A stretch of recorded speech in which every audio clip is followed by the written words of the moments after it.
उनके पैसों से, लेकिन हम लोग चुनाव लड़ते जनता के आशीर्वाद से, और जो जो जनता के खिलाफ खड़ा होगा हम उसके खिलाफ खड़े होंगे।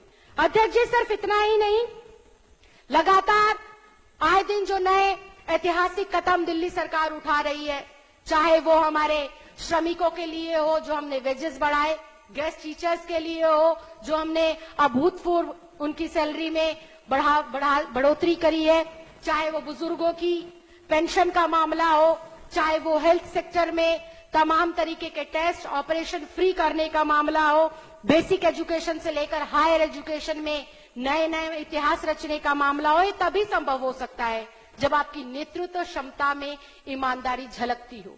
और यहाँ के नेतृत्व क्षमता जो कि केंद्र सरकार की है, उसमें सिर्फ दंगों के अलावा, सिर्फ तेरा मेरा के अलावा, सिर्फ सांप्रदायिकता, धर्म, जाति के अलावा कुछ नहीं दिखाई देता। यहाँ पर आज हम यहाँ पर मौजूद तमाम लोगों के माध्यम से मैं इस बात को कहना चाहती हूँ कि अभी सिर्फ 2 साल हुए हैं दिल्ली सरकार को, और इतने ऐतिहासिक काम करे हैं। हमने कभी नहीं सोचा था, ना कभी देखा था कि झुग्गी वालों को भी सम्मानजनक जीवन जीने का अधिकार मिलेगा, लेकिन कर कर दिखाया, सपना पूरा करा।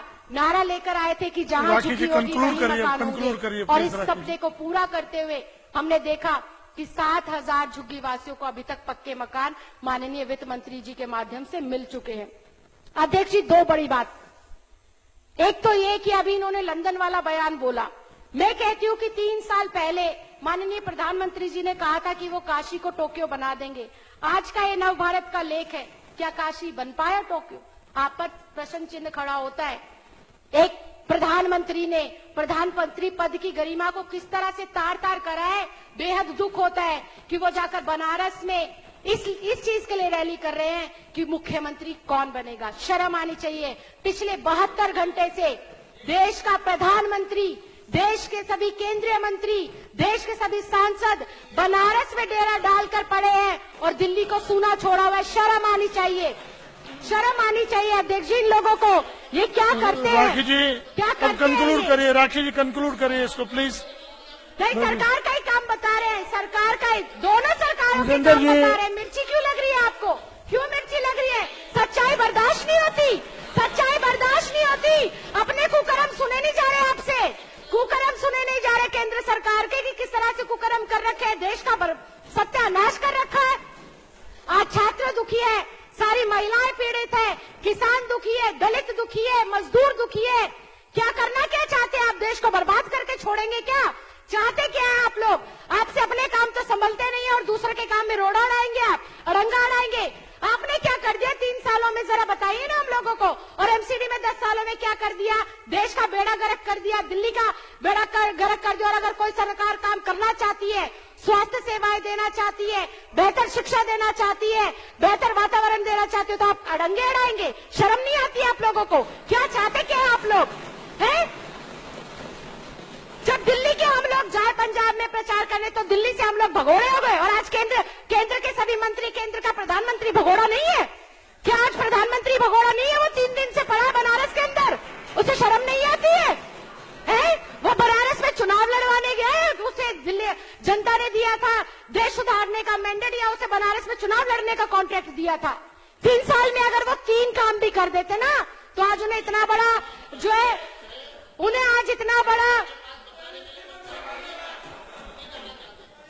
बहुत बताएं, बैठिए बैठिए। हमने बताया ना, आपको बताया, आप ये पढ़िए, आप ये पढ़िए, आप पढ़िए इसको, आप बैठ जाइए। आप लोगों को बिल्कुल, आपको बिल्कुल शर्म नहीं आती? जनवरी से लेके आज तक गैस के दाम 185 रुपए बढ़ गए। आप क्या करना चाहते हैं? इसी पर बोल रहे हैं, इसी पर बोल रहे हैं, इसी पर बोल रहे हैं। लेकिन इसके साथ साथ कि जनता ने मैंडेट केंद्र को भी दिया और जनता ने मैंडेट दिल्ली सरकार को भी दिया। दोनों के बारे में बात करने का हमारा अधिकार है, दोनों के बारे में बात करने का अधिकार है। क्यों आपको जनता ने मैंडेट नहीं दिया? महंगाई बढ़ाने के लिए जनता ने मैंडेट दिया था, खुलेआम महिलाओं को रेप का चैलेंज देने के लिए महिलाओं ने मैंडेट दिया था, दलितों पे अत्याचार करने के लिए जनता ने मैंडेट दिया था, जाति धर्म में लोगों को बांटने के लिए जनता ने मैंडेट दिया था, या प्रधानमंत्री को प्रधानमंत्री बनाने के लिए जनता ने मैंडेट दिया था, विदेशों में घूमने के लिए उस प्रधानमंत्री को मैंडेट दिया था। शर्म आनी चाहिए आप बीजेपी को, लोगों को। आप हर जगह राजनीति करते हैं। आपको अप्रिशिएट करना चाहिए दिल्ली सरकार को, दिल्ली के मुख्यमंत्री को, कि पूरी शक्ति न होने के बावजूद भी, केंद्र सरकार के अड़ंगे होने के बावजूद भी ऐतिहासिक काम करे, लोगों के जीवन सुधारने के काम करे, चाहे वो घर घर पानी पहुंचाने का मामला हो, बच्चों की शिक्षा का मामला हो, मुफ्त में स्वास्थ्य सुविधाएं देने का मामला हो। लेकिन मेरा अधिकार है, केंद्र की सरकार में जो बैठे हुए काम कर रहे हैं उस पर भी मेरा बोलने का पूरा अधिकार है। क्या क्या नहीं बताया, इतनी देर से काम तो बता रहे, सुनने की इच्छा शक्ति तो रखो, सुनने की इच्छा शक्ति तो रखो। विजेंद्र जी आप टोका टाकी मत करिए विजेंद्र जी, ये ठीक नहीं है। फिर बोलेंगे तो टोका टाकी करेंगे सब लोग, आप बोलेंगे तब टोका टाकी करेंगे। हाँ राखी जी, राखी जी नहीं हो रही है, किसने मना करा है? बैठो पहले, चुप होके पहले बैठो, सुनना सीखो। राखी जी अब कंक्लूड करिए। राखी जी भाषा प्रतियोगिता जीतनी है क्या? आपका प्रधानमंत्री से लेके छोटे से छोटा मंडल, विजेंद्र जी आप बैठ जाइए प्लीज। भाषा प्रतियोगिता जीतने आए यहाँ पर। विजेंद्र जी आप बैठिए, प्रतियोगिता यहाँ नहीं हो रही, आराम से बैठो। आप जब बोलेंगे फिर वो टोकेंगे, आपको परेशानी होगी। आपने रोहिणी का एक भी मुद्दा उठाया है, अपनी विधानसभा का एक भी मुद्दा उठाया है? नेता बनने के लिए आप नहीं आए यहाँ पर, जनता के विकास के लिए, जनता के राखी जी अब व्यक्तिगत नहीं, राखी जी अब कंक्लूड करिए। राखी जी, राखी जी आप बैठिए, आप बैठिए, राखी आप बैठिए, आप बैठिए, राखी जी कंक्लूड करिए प्लीज। आप बैठिए, आप बैठ जाइए। बीजेपी वालों को शर्म आनी चाहिए, किस पार्टी के हो आप? शर्म आनी चाहिए, शर्म आनी चाहिए। खुलेआम बेटियों को रेप, चलिए आप कंक्लूड करिए। राखी जी, शर्म करो, राखी जी अब कंक्लूड करिए प्लीज। शर्म करो, शर्म करो। गुजरात नहीं बनने देंगे देश को, 2002 के दंगे दोबारा नहीं दोहराए जाएंगे। चुप होकर बैठ जाओ, बैठ जाओ। मैं डरती, तुम क्या करें? बिल्कुल नहीं डरती। राखी जी अब कंक्लूड करिए प्लीज। राखी जी आप मुझसे, राखी जी विजेंद्र जी रुक जाइए आप मुझे प्लीज। धमकी दोगे? राखी जी, धमकी दोगे मुझे? नहीं मुझे धमकी दोगे? मुझे राखी धमकी जी। दोगे? नहीं मुझे धमकी दोगे क्या? आप मुझे भी धमकी दोगे? आप मुझे भी धमकी दोगे? बैठ राखी जाओ। जी आराम से बैठ जाइए। आपने क्या कर दिया एमसीडी में 10 साल से? क्या कर दिया एमसीडी में 10 साल से? शोभा विजेंद्र जी बैठिए तुम। बुजुर्गों की पेंशन खा ली है? एमसीडी का जो सामुदायिक भवन है उस पर कब्जा कर लिया शोभा विजेंद्र गुप्ता ने। शर्म नहीं आती? विजेंद्र जी, अनपार्लियामेंट्री भाषा नहीं है, सच है। राखी जी। आप हमारे बारे में कुछ भी बोलोगे, आप हमारे बारे में कुछ भी नहीं बोल सकते।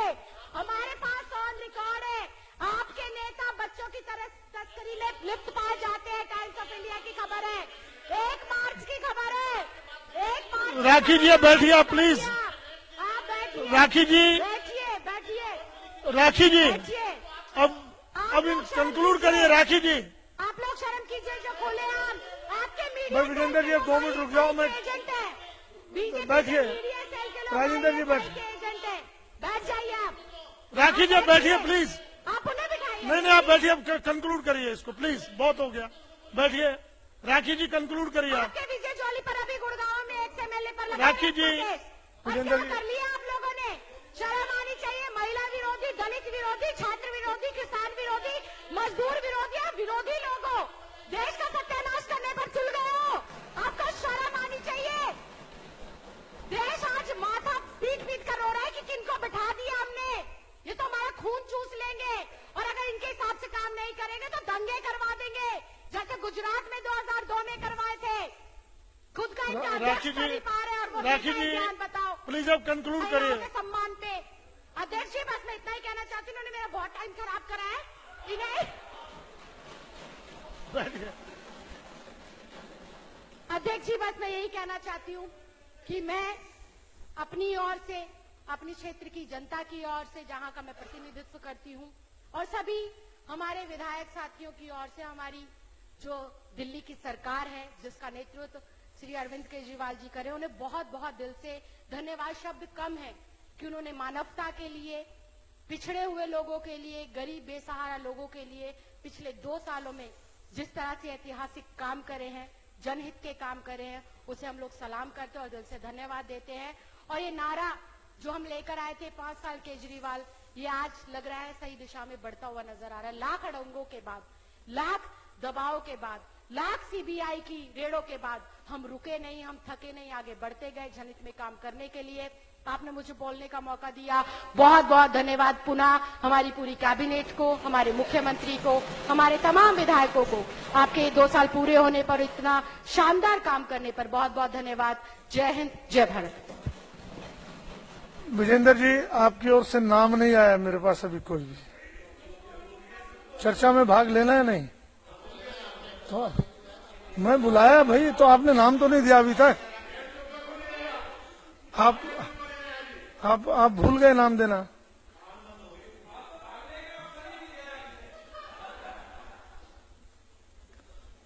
विजेंद्र गुप्ता जी, नहीं बस अब नहीं, ज्यादा नहीं, उसमें 4 बज गए। श्री विजेंद्र गुप्ता जी। अध्यक्ष जी, उपराज्यपाल के अभिभाषण पर चर्चा हो रही है और मैंने बहुत ध्यान से अभिभाषण को सुना, जिसके बारे में बहुत कोशिश की समझने की कि सरकार इस अभिभाषण से सरकार की कोई दूरदृष्टि नजर आएगी, सरकार का कोई रोड मैप समझ में आएगा, सरकार की संवेदनाएं, संवेदनशील है ये सरकार, इसके बारे में कुछ जानकारियां मिलेंगी। मैं उपराज्यपाल महोदय के इस अभिभाषण को कई बार मैंने खंगालने की कोशिश की कि इसमें कहीं दिल्ली के 2 करोड़ लोगों को ये विश्वास हो सके कि ये सरकार वास्तविक रूप में दिल्ली के लिए कोई ठोस योजनाओं के साथ काम कर रही है, ठोस प्रकार से चीजों को आगे बढ़ा रही है, ठोस तरीके से समस्याओं का समाधान कर रही है। लेकिन बहुत दुख के साथ मुझे ये सूचित करते हुए सदन को निराशाजनक इस अभिभाषण से एक निराशा दिल्ली की जनता को हुई है। ऐसा महसूस होता है कि दिल्ली के अंदर सरकार का मानो कोई एजेंडा प्रत्यक्ष रूप से सामने नहीं है। सरकार कहीं ना कहीं अपने मार्ग से भटक गई है। सरकार ने जिन योजनाओं की बात की थी, आज सरकार अपनी ही योजनाओं की बात करने पर गुस्से में आ जाती है। सरकार को लगता है कि हमसे ये सवाल क्यों पूछे जा रहे हैं, सरकार को लगता है कि हमारे सामने ये प्रश्न क्यों खड़े किए जा रहे हैं। मैं समझता हूं कि ये समय है कि एक बार सरकार में बैठे हुए लोगों को आत्ममंथन करने की जरूरत है। सरकार ने बहुत प्रचार प्रसार पर खर्चा किया है पिछले दिनों। उन विज्ञापनों को भी मैंने देखा तो ऐसा लगा कि विज्ञापनों में जो कहा जा रहा है उसी का एक समावेश करके ये एक चुनावी भाषण की तरह इस अभिभाषण को बना दिया गया। शिक्षा और स्वास्थ्य पर सरकार बार बार दावे करती रही, सहभागिता पर सरकार बार बार बात करती रही। सहभागिता का अर्थ ये है, पार्टिसिपेशन का अर्थ ये है, मोहल्ला सभाओं के बारे में सरकार बार बार 2 साल तक लगातार बात करती रही। उसके लिए बजट के अंदर पिछले वर्ष 350 करोड़ रुपए का प्रावधान भी किया गया। उससे पूर्व 220 करोड़ रुपए का प्रावधान किया गया और कहा गया कि 11 विधानसभाओं में हम एक पायलट प्रोजेक्ट के रूप में काम करेंगे। लेकिन बहुत निराशा के साथ मुझे कहना पड़ रहा है कि अब अगर मैं मोहल्ला सभाओं के बारे में कोई बात यहां करता हूं तो सत्तारूढ़ दल को लगता है कि हमें चिढ़ाने का काम हो रहा है, हमारे विरुद्ध बोलने की बात हो रही है। जो एजेंडा आपने तय किया, जो रूल्स आपने बनाए, जो मापदंड आपने बनाए, जो योजनाएं आपने रखी, अगर अब हम उसके बारे में पूछते हैं तो आपको बुरा लगता है। ये इस बात का प्रतीक है कि सरकार एक प्रकार से अपने कार्य को करने में असफल सिद्ध हो रही है। यहां पर मैंने कहा कि शिक्षा और स्वास्थ्य की बात है। शिक्षा के आमूलचूल परिवर्तन पर बार बार यहां बड़े बड़े दावे किए गए, लेकिन मैं जानना चाहता हूं, बहुत सरल है एक बात को पूछना, क्योंकि बार बार मैं पूछता हूं, बार बार बाकी लोग पूछते हैं, मीडिया पूछता है। आपने कहा था कि हम 500 स्कूल खोलेंगे, नए स्कूल। दिल्ली के अनधिकृत बस्तियों में रहने वाले लोगों को एक उम्मीद जगी, एक आशा हुई, क्योंकि वास्तविकता में विद्यालयों की कमी कहां है। आप देखेंगे 60 लाख दिल्ली की जनता जो दिल्ली की 2000 अनधिकृत बस्तियों में रहती है, वहां पर विद्यालय नहीं है, ना के बराबर है। कहीं है तो एक आध है। और मैं आपकी जानकारी में डालना चाहता हूं अध्यक्ष जी आपके माध्यम से सरकार के, कि छोटे छोटे बच्चों को हाईवे क्रॉस करके विद्यालय जाना पड़ता है। विद्यालयों में प्रॉपर सिविक एम्यूनिटीज नहीं है। जो बच्चियां हैं टीनेज, वो विद्यालय जाना छोड़ देती हैं। इस प्रकार की रिपोर्ट्स हमारे सामने आ रही हैं जब वो बड़ी होने लगती है, क्योंकि टॉयलेट्स नहीं है। अध्यक्ष जी, एक भी अनधिकृत बस्ती में सरकार बताए क्या आपने एक भी नया विद्यालय खोला? क्या जो मैंने तय किया, मैं एक एक अनधिकृत बस्ती में जाऊंगा, वहां से सर्वे करके लाऊंगा, उन लोगों के विचार ला करके आपको दूंगा मुख्यमंत्री जी को। लोग बताएंगे कि हमारा बच्चा कितनी दूर पढ़ने जाता है और किस वजह से हमारे बच्चे ने पढ़ना छोड़ दिया, क्योंकि स्कूल यहां से 5 किलोमीटर पर है, 7 किलोमीटर पर है, 8 किलोमीटर पर है, या जो विद्यालय है भी नजदीक में कहीं तो उसमें स्थान नहीं है बैठने का। तो इस प्रकार की स्थितियां सरकार के सामने है। सरकार ने शिक्षा पर बड़े बड़े दावे किए। सरकार ने कहा कि हमने शिक्षा व्यवस्था को चुस्त दुरुस्त कर दिया है, लेकिन आपके पास 29,623 अध्यापकों के रिक्त स्थान पड़े हैं। उनमें से आपने एक भी रिक्त स्थान को Delhi service subordinate service selection board की तरफ से क्या भरने की कोशिश की या भरे गए? और अगर भरे गए तो 29,623 पद अभी भी खाली क्यों पड़े हैं? यानी कि जब विद्यालय में अध्यापक नहीं है तो आप किस आधार पर ये कह रहे हैं कि हमने विद्यालयों को अच्छा बना दिया? ये तो मैंने पहली बार सुना है कि बिना शिक्षक के विद्यालय बहुत अच्छे चल सकते हैं। ऐसी कौन सी फॉर्मूला आपने दिया है कि कक्षा में शिक्षक नहीं है और वो विद्यार्थी बहुत अच्छा पढ़ रहे हैं? आपने एक कार्यक्रम प्रारंभ किया। पिछले इस वर्ष भी जब सत्ता में आप आए थे तो सरकार ने कहा था कि हम 9वीं कक्षा में जो बच्चे फेल होते थे 1 लाख की करीब संख्या होती थी। हमने कहा हमने आमूलचूल परिवर्तन किया है, लेकिन बहुत दुख की बात है कि गए वर्ष में भी 9वीं कक्षा में फेल होने वाले बच्चों की संख्या लगभग 1 लाख थी। आपने कहा हमने एक चुनौती कार्यक्रम शुरू किया। चुनौती कार्यक्रम के माध्यम से हम बच्चों को पढ़ना सिखाएंगे। 3 महीने का ये कार्यक्रम होगा। मैं चुनौती देता हूं अध्यक्ष जी आपके माध्यम से सरकार को, वो एक श्वेत पत्र जारी करे। कितने बच्चे जिनको पढ़ना नहीं आता था, आपके चुनौती कार्यक्रम से उनको पढ़ना आ गया। अगर आपने उस पर कोई श्वेत पत्र जारी नहीं किया, उसको कोई कंक्लूड नहीं किया, उसकी जानकारी आप देने से अगर आप बच रहे हैं, तो मुख्यमंत्री जी मैं यही कहूंगा, एक बार आपको आत्ममंथन करने की जरूरत है। आपने दिल्ली में 20 नए डिग्री कॉलेज खोलने की, मैं शिक्षा के विषय पर विशेष रूप से आपका ध्यान इसलिए आकर्षित कर रहा हूं क्योंकि आपने शिक्षा के मामले में बार बार ये कहा था और लगातार कहा था। आपने कहा एक कॉलेज का क्या आपने कोई शुरुआत भी की है? क्या कोई आपने ब्लूप्रिंट तक बनाया? क्या आपने कोई योजना बनाई है? एक योजना आपके द्वारा नहीं बनाई गई। आपने कहा था हम शिक्षा का व्यवसायीकरण रोकेंगे, शिक्षा की दाखला नीति को हम ठीक करेंगे। मैं जानना चाहता हूं कि आपने कौन सी दाखला नीति ऐसी बनाई है जिससे आज विद्यार्थियों को आसानी से दाखला मिल जाए? आप कहेंगे कि हाई कोर्ट ने उसको रोक दिया, आप कहेंगे कि सुप्रीम कोर्ट ने उसको रोक दिया, आप कहेंगे कि डबल बेंच ने रोक दिया। ये सदन किस लिए है?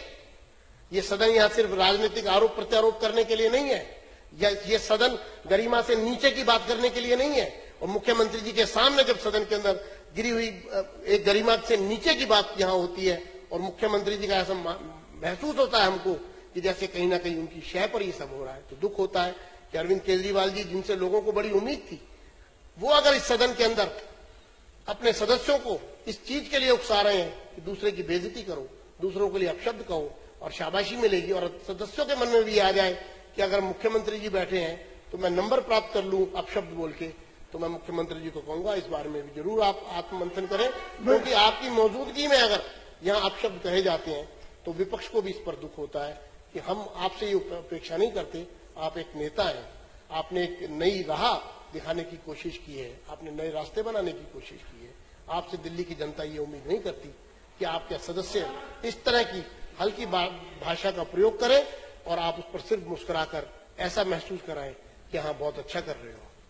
आप डिबेट करें, आप वाद विवाद करें, आप अपने तरीके से जो क्रिटिसिज्म करना है करें, हम उसका हमेशा स्वागत करेंगे, क्योंकि हम जानते हैं कि लोकतंत्र में क्रिटिसिज्म का एक विशेष स्थान है, वो होना भी चाहिए। लेकिन अगर उसमें गिरावट आ जाए इस हद तक कि जिस पर यह लगे कि कहीं ना कहीं दाल में काला नहीं है, पूरी दाल काली है, तो फिर इस पर सोचना पड़ेगा। अध्यक्ष जी, मैं इसमें इतना कहूंगा कि आपने कहा था, मैं सदन की बात कर रहा था, ये सदन हाई कोर्ट में आपका मामला क्यों रुका? क्या आपने इस पर कभी सोचने की कोशिश की? आपने सदन में बिल लाकर इस सदन में भी, इस सत्र में भी अभी तक कोई सूचना नहीं है, कोई बिल यहां पर पेश होगा। लगातार पिछले 1 साल से मैं देख रहा हूं सदन की बैठकें होती हैं, कोई नया बिल सदन के पटल पर नहीं आ रहा है। सरकार जो काम कर रही है वो किस बात के दावे कर रही है? जब 2 वर्ष के इस कार्यकाल में आपने एक कानून नहीं बनाया, आपने एक कानून पारित नहीं करा, आपने एक कानून को लागू नहीं करा। आप कहते हैं हमने पारित किए थे लोकपाल। अगर आप लोकपाल जैसे विधेयक पास करके और ये दावा करें कि हमको लागू नहीं करने दिया, तो जनता सब समझती है, जनता सब जानती है और जनता माकूल जवाब देती है जब समय आता है।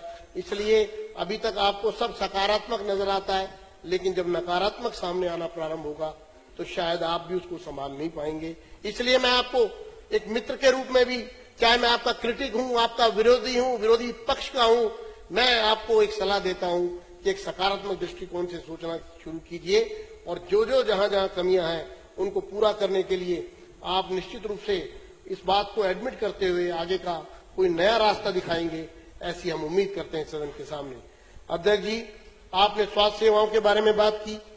आपने यहां पर, मैं आपको सिर्फ एक इंगित करके बात को खत्म करूंगा, ITI खोलने की बात की थी, पॉलिटेक्निक खोलने की बात की थी, नई तरह का शिक्षा का एक वातावरण तैयार करने की बात की थी, युवाओं को नौकरी मिल सके, उसके लिए आपने बातें की थी। लेकिन अभी तक हमको उसका जिसको अंश मात्र भी कहीं पर नजर नहीं आ रहा है। अध्यक्ष जी, एक बात स्वास्थ्य सेवाओं को लेकर के आपने कहा था कि हम दिल्ली की जो प्राइमरी हेल्थ सेंटर्स हैं उनको 900 प्राइमरी हेल्थ सेंटर्स आप खोलेंगे। आपने एक प्राइमरी हेल्थ सेंटर, पिछले वर्ष आपको याद होगा डेंगू के समय में किस तरह से पूरी दिल्ली के लोगों के हाथ पैर फूल गए थे और यहां तक कि दिल्ली की सरकार के हाथ पैर फूल गए थे, क्योंकि डेंगू का जो प्रकोप था उसको सरकार संभाल पाने में अपने आप को विफल महसूस कर रही थी। लेकिन मैं ये जानना चाहता हूं कि इस बार भी इस अभिभाषण में दिल्ली की जो बेसिक रिक्वायरमेंट है प्राइमरी हेल्थ, उसको लेकर के कोई कमिटमेंट इस सरकार के द्वारा पेश नहीं किया जा रहा है। आप मोहल्ला क्लिनिक जो है, आम आदमी क्लिनिक जो है, उसको एक राजनीतिक रंग देने की कोशिश कर रहे हैं। बहुत दुख की बात है, वो राजनीति का विषय नहीं है। आपके अस्पतालों की स्थिति क्या है, आपके पॉली क्लिनिक की स्थिति क्या है, आपके वास्तविकता में किस तरह लाखों के बिल बन रहे हैं, उस पर ध्यान देने की जरूरत है। अगर आप चीजों को माइक्रो लेवल पर देखना प्रारंभ नहीं करेंगे तो फिर लोग एक दिन आपसे सवाल करेंगे, आपके सामने उनके जवाब नहीं होंगे। आपने दिल्ली में सफाई व्यवस्था की बात की। आपने कहा था कि हम एक टेक्निकल तरीके से मैकेनिकल स्वीपिंग हम कराएंगे, लेकिन मैकेनिकल स्वीपिंग क्या सिर्फ एक फोटो ऑप था? क्या फोटो ऑप के लिए आपके मंत्री जाते हैं और फोटो ऑप देते हैं? कितनी बार आप फोटो ऑप थे? फोटो ऑप भी जरूरी है लोगों तक संदेश जाने के लिए कि योजना प्रारंभ हो गई है, लेकिन अगर वो योजना सिर्फ फोटो ऑप तक है तो फिर अध्यक्ष जी, मैं मुख्यमंत्री जी को सलाह दूंगा कि उसको जरूर गहराई से विचार करें, क्योंकि फोटो ऑप या एडवर्टीजमेंट में छपने वाले फोटो से लोगों को तसल्ली नहीं होगी जब तक कि लोग महसूस नहीं करेंगे। एक बस में झगड़ा हो रहा था, कंडक्टर को पैसेंजर ने कहा कि 5 रुपए में टिकट दीजिए, उन्होंने कहा टिकट 15 रुपए की है, उसने कहा नहीं 5 रुपए में दीजिए। सरकार ने, अखबार में पढ़ के आया हूं मैं, सरकार ने कहा है कि 5 रुपए में बस की टिकट मिलेगी। तो उन्होंने कहा, कंडक्टर ने कहा कि जाके अखबार से ले ले 5 रुपए की टिकट, या तो 15 रुपए की मिलेगी। तो इससे नेगेटिव इंपैक्ट जाता है। जब लोग पढ़ के जाते हैं, जब अच्छी अच्छी तस्वीरें देखकर जाते हैं और वहां पे स्थिति दूसरी मिलती है, तो सरकार का एक नेगेटिव एस्पेक्ट सामने आता है। आपने यूनिफाइड ट्रांसपोर्ट अथॉरिटी की बात की थी, उस पर सरकार ने कोई इस अभिभाषण में, क्योंकि मैं ये मानता हूं ये विजनरी डॉक्यूमेंट है, ये विजन है, लेकिन कहीं ना कहीं विजन नजर आना चाहिए कि आप दिल्ली की पब्लिक ट्रांसपोर्ट को लेकर के, लास्ट माइल कनेक्टिविटी को लेकर के आपके मन में कुछ योजनाएं हैं। महिलाओं की सुरक्षा की बात आपने की, लेकिन इसमें जो आप कहा गया, महिलाओं की सुरक्षा को इतने संक्षिप्त में समाप्त कर दिया गया। महिला सुरक्षा एक बड़ा विषय है, महिला सुरक्षा एक हम सबके सामने एक चुनौती है, लेकिन आप शाम को कुछ गार्ड लगाने की बात कहकर बसों में और ये मानते हैं कि महिलाओं की सुरक्षा हो गई या हो जाएगी, तो शायद आप स्वयं भी अंधेरे में हैं और बाकियों को भी अंधेरे में रखना चाहते हैं। आपने अस्पतालों की स्थिति, आप बार बार मोहल्ला क्लिनिकों की बात करते हैं, लेकिन आपने 30,000, आपको याद होगा सरकार ने कहा था कि हम 30,000 अतिरिक्त बेड हम लगाएंगे अस्पतालों में, ये संख्या बढ़ेगी, इस प्रकार की व्यवस्था बढ़ेगी। लेकिन मुझे इस बात को कहने में फिर तकलीफ होती है कि सरकार ने कहीं और किसी भी प्रकार से 30,000 आपने टॉयलेट बनाने की बात की थी, 2 लाख, अभी तो सैकड़ों इशू है, लेकिन मैं सिर्फ कुछ अंश वही इस अभिभाषण में जिनको मैं देखने की उम्मीद कर रहा था, उसका जिक्र तक नहीं है, उसकी भावना तक नहीं है। सफाई व्यवस्था पर आपने कहा था दिल्ली में महिलाओं के लिए टॉयलेट बनेंगे, जनरल टॉयलेट्स बनेंगे, 2 लाख टॉयलेट्स बनेंगे, लेकिन कहां गई वो योजना? मैंने जैसा अभी आपकी इजाजत से 280 में आम आदमी कैंटीन की जो बात आप करते थे, मजदूरों को सस्ते पर भोजन मिलेगा, लेकिन उस कैंटीन के मामले में भी बड़ा निराशाजनक जवाब मंत्री जी की ओर से आया। मुझे लगता है अध्यक्ष जी, इस सदन के अंदर जो चर्चाएं होती हैं, वो उसका कोई कंटेंट जो है वो कोई एक डायरेक्शन में जाना चाहिए, लेकिन यहां पर सदस्य सिर्फ और सिर्फ समय व्यतीत करने के लिए यहां पर शायद चर्चा में भाग लेते हैं। इसलिए मेरा अनुरोध है कि इस सारे मामले में आपने बात की थी, हम कॉन्ट्रैक्ट के तमाम लोगों को रेगुलर करेंगे। आपने डीएसएसबी की स्थिति को आप देखिए, Delhi subordinate service selection board की रोज शिकायतें आती हैं। Delhi subordinate service selection board अगर ठीक प्रकार से काम नहीं कर रहा है तो सरकार की क्या मजबूरी है उसी व्यवस्था को रखने की? उसको भंग क्यों नहीं कर देती सरकार? दूसरी व्यवस्था खड़ी क्यों नहीं करती है? अगर आपके मन में जज्बात है कि हमको चीजों को सुधारना है, तो आप कहते हैं हम लीग से हटकर बात करने का दम रखते हैं, तो आपने अभी तक उस लीग पर कहीं कोई चोट करके दिखाई हो, किसी व्यवस्था को बदलने की कोशिश की हो, कोई कहीं पर आपने ये कोशिश की हो कि आप लीग से हटकर कुछ नई चीज करने में सफल हो रहे हैं, तो हम भी उसमें आपकी खुशी में जरूर शामिल होते। लेकिन मुझे लगता है कि ये तमाम चीजें, चाहे वो एक तरफ इस सदन में केंद्र के बारे में अपशब्द कहे जाते हैं और दूसरी तरफ इसी अभिभाषण में केंद्र की योजनाओं पर सरकार ने, चलिए मैं तो कहता हूं आप ले लीजिए क्रेडिट, करिए आपने कहा कि हमने नई दिल्ली म्यूनिसिपल जो एरिया है उसको हमने खुले में शौच से मुक्त क्षेत्र बना दिया है। आप लीजिए, मुझे खुशी होगी, आप क्रेडिट लीजिए, लेकिन सवाल ये है, एक बार सोचिए, आपने इसी सदन में कहा कि हमने 93 रुपए में 4 बल्ब देकर 65 लाख लोगों के घरों तक एलईडी पहुंचाया। आप लीजिए क्रेडिट, हम तो कहते हैं आप लीजिए क्रेडिट, लेकिन आप इसको सोचना पड़ेगा कि इस योजना के साथ अगर केंद्र जो इनकी योजनाओं का मूल आधार है, मेट्रो का मूल आधार है, उसको भी अगर आप भाईचारे के तरीके से यहां पर बात करें, तो मुझे लगता है कि एक नए अध्याय की शुरुआत दिल्ली में हो सकती है। अध्यक्ष जी, मैं इतना जरूर कहूंगा कि सरकार को एक बार, अब पंजाब के चुनाव भी हो गए, पंजाब के चुनाव तक आपके मन में हो सकता है कोई स्ट्रेटेजी ऐसी हो, कोई कार्ड ऐसा हो जिसको आप खेलने के लिए दिल्ली के इस मंच को रंगमंच की तरह इस्तेमाल कर रहे थे। मैं इस मान सकता हूं, दिल्ली की जनता की भावनाओं के कंधे पर आप बंदूक रखकर चलाने की कोशिश कर रहे थे, मैं ये भी मान सकता हूं, लेकिन अगर सुबह का भूला शाम को घर वापस आ जाए तो उसको भूला नहीं कहते। हम इसको भी एडमिट करने के लिए तैयार हैं। आप एक नई शुरुआत कीजिए। अब चुनाव भी हो गए, लेकिन क्या एक चुनाव के बाद एक चुनाव का आप इंतजार करेंगे? अपनी कार्यशैली को बदलने को आप अगर तैयार नहीं है, तो मैं दावे के साथ कह सकता हूं, आप दिल्ली वालों के विश्वास को तोड़ नहीं रहे हैं, आप दिल्ली वालों के साथ विश्वासघात कर रहे हैं। और ये विश्वासघात अगर आप इसी तरह करेंगे, तो लोग Jab विश्वास टूटता है, दिल जब टूटता है, तो आह निकलती है। दुनिया में अगर किसी व्यक्ति को दुनिया में अगर किसी व्यक्ति को, अध्यक्ष जी, दुनिया में किसी व्यक्ति को अगर सबसे ज्यादा तकलीफ होती है कब होती है? जब वो किसी पर पूरा विश्वास करे, चाहे वो, अध्यक्ष जी, पूरा विश्वास करे। दुनिया में सबसे तकलीफ का क्षण कौन सा होता है?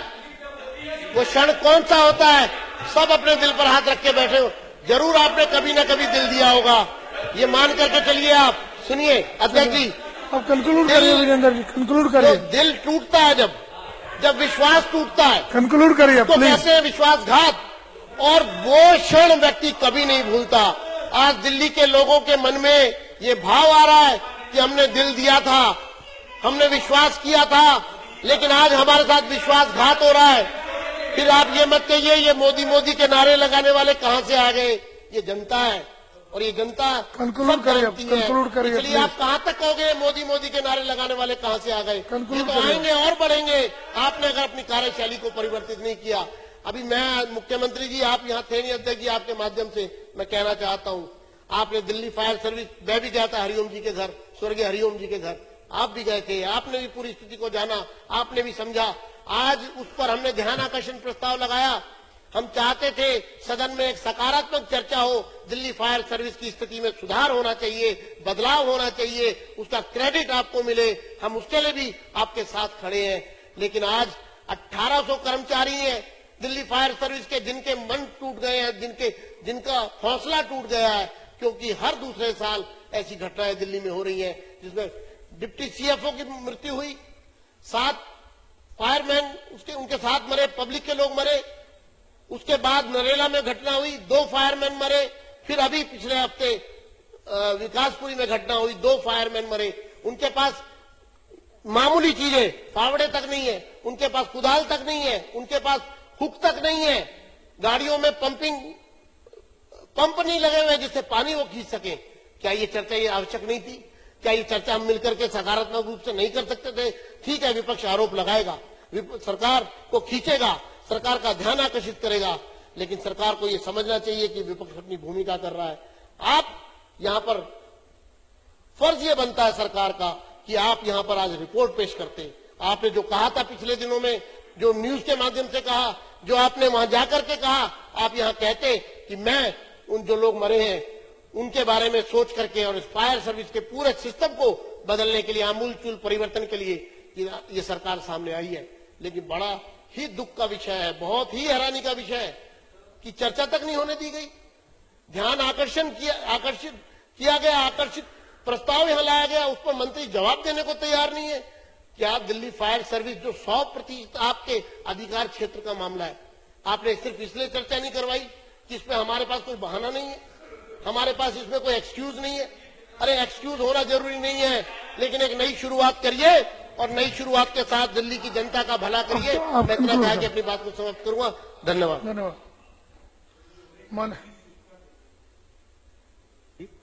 अभी विजेंद्र गुप्ता जी ने बताया कि एक सर बहुत जरूरी है। नहीं, अब जगदीप जी नहीं, प्लीज एक छोटी सी बात। नहीं, बैठिए प्लीज। 20 सेकंड में सर, अभी ये जो बताया इन्होंने कि वो 5 रुपए वाला जो बस वाला मिला था, वो बस वाला मुझे भी मिला। फिर मैंने उससे बात की कि यहाँ पर 15 रुपए क्यों ले रहे हैं? मैं क्या, आप गलती से हरियाणा रोडवेज की बस में चढ़ गए, ये दिल्ली में किराए कम हुए, हरियाणा में नहीं है जी। बहुत बहुत धन्यवाद। माननीय मुख्यमंत्री जी चर्चा का उत्तर देंगे। अध्यक्ष महोदय, मैं 2 शब्द पहले माननीय लीडर ऑफ अपोजिशन ने जो अभी बातें कही उस पर बोलना चाहूंगा, फिर अपनी बात रखूंगा। मुझे बहुत खुशी है लीडर ऑफ अपोजिशन ने पूरी मेहनत करके एलजी साहब के अभिभाषण को कल रात को पूरी रात उन्होंने बिताई, उसके ऊपर बहुत मेहनत की और उसके बाद उनको केवल ये कमियां नजर आई कि जो हमने मैनिफेस्टो बनाया था और उसमें हमने जो जो वादे किए थे वो 2 साल में पूरे क्यों नहीं किए। जैसे हमने कहा था भाई इतने स्कूल बनाएंगे, इतने कॉलेज बनाएंगे, इतने ये बनाएंगे, इतने बनाएंगे, उसको छोड़ के जैसे जितनी देश भर में बीजेपी की सरकारें हैं उनके ऊपर रोज भ्रष्टाचार के आरोप लगते हैं, रोज उनके मंत्रियों पे बलात्कार के आरोप लगते हैं, बच्चों की तस्करी के आरोप लगते हैं। मुझे बेहद खुशी है कि आज 2 साल के बाद लीडर ऑफ अपोजिशन के पास भी एक शब्द नहीं है हमारे ऊपर भ्रष्टाचार का आरोप लगाने के लिए।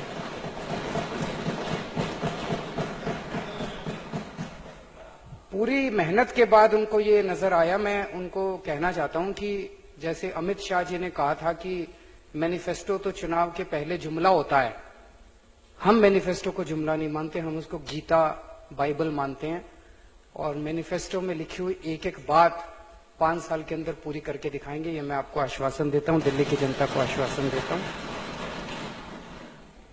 एलजी साहब ने कल अपने अभिभाषण में सरकार द्वारा 2 साल में किए गए सारे कामों का ब्यौरा दिया। कोई भी सरकार अपने कामों की बड़ी अच्छी प्रशंसा कर लेती है। एलजी साहब ने अपनी सरकार की तारीफ की, हम भी अपनी तारीफ खूब कर सकते हैं, लेकिन असली तारीफ तब होती है जब सड़क पे चलता हुआ आदमी कहे कि इस सरकार से मेरे को फायदा हो गया। आज मैं चैलेंज करता हूं, यहां से बाहर निकलते हैं और जो पहले 100 आदमी मिले उनसे पूछ लेना जी दिल्ली की आम आदमी पार्टी सरकार ने क्या क्या काम किए और दिल्ली में 10 साल में एमसीडी ने क्या क्या काम किए। दिल्ली का बच्चा कह रहा है जी बिजली के बिल रेट आधे हो गए, हमारे बिजली के बिल कम हो गए। मेरे ख्याल से 83% लोगों को बिजली की सब्सिडी का फायदा हुआ है। बच्चा कह रहा है जी हमारे पानी के बिल 0 हो गए, 12.5 लाख लोगों के पानी के बिल 0 हो गए। दिल्ली का बच्चा कह रहा है जी अस्पतालों में जाते थे पहले दवाइयां नहीं मिलती थी, अब अस्पतालों में जाते हैं फ्री में सारी दवाइयां मिलने लग गई हैं। दिल्ली का बच्चा कह रहा है जी मोहल्ला क्लिनिक बहुत अच्छे बन गए। दिल्ली का बच्चा कल मैं नजफगढ़ से वापस आ रहा था, एक ट्रैफिक जैम में फंस गया, तो वहां पे कई सारे आसपास के दुकान वालों ने मेरे को देखा, उन्होंने चारों तरफ से गाड़ी घेर ली, मैंने शीशा नीचे करा। एक लड़का कहता है जी आपने स्कूलों का तो काया पलट कर दिया। वो असली सर्टिफिकेट है हमारा। जब मैं एक पिक्चर देखने गया कुछ दिन पहले, जब हॉल में घुस रहा था, एक सिक्योरिटी गार्ड ने रोक लिया मेरे को, कहता है जी मेरा बच्चा सरकारी स्कूल के अंदर पढ़ता है, आप लोगों ने एक काम तो बड़ा अच्छा किया, सरकारी स्कूलों की काया पलट कर दी। जब वो सड़क के ऊपर मोहल्ले के अंदर खड़ा हुआ आदमी कहता है जी मेरी जिंदगी में बदलाव आ गया, वो असली सर्टिफिकेट है। तो दिल्ली सरकार ने जो काम किया उसकी तारीफ आज अगर आप जनता से पूछे, जनता उसकी तारीफ कर रही है। हमारे माननीय लीडर ऑफ अपोजिशन सामने बैठे हैं। मध्य प्रदेश में कितने साल से बीजेपी की सरकार है? 10 साल से, 10-12 साल हो गए। 12 साल में मध्य प्रदेश की सरकार ने 5 काम गिना दो जो करे, मैं चैलेंज करता हूं। व्यापन छोड़ के, वो तो बहुत बड़ा काम करा। 5 काम गिना दो, आपको भी नहीं याद होंगे लेकिन आपको हमारे काम याद हैं।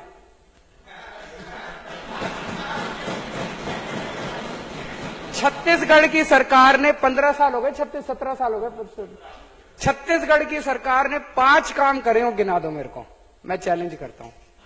राजस्थान की सरकार ने 5 काम करे हो, मेरे को गिना दो, मैं चैलेंज करता हूं। चलो ये सारे छोड़ो, मोदी सरकार ने 5 काम करे हो, गिना दो मेरे को।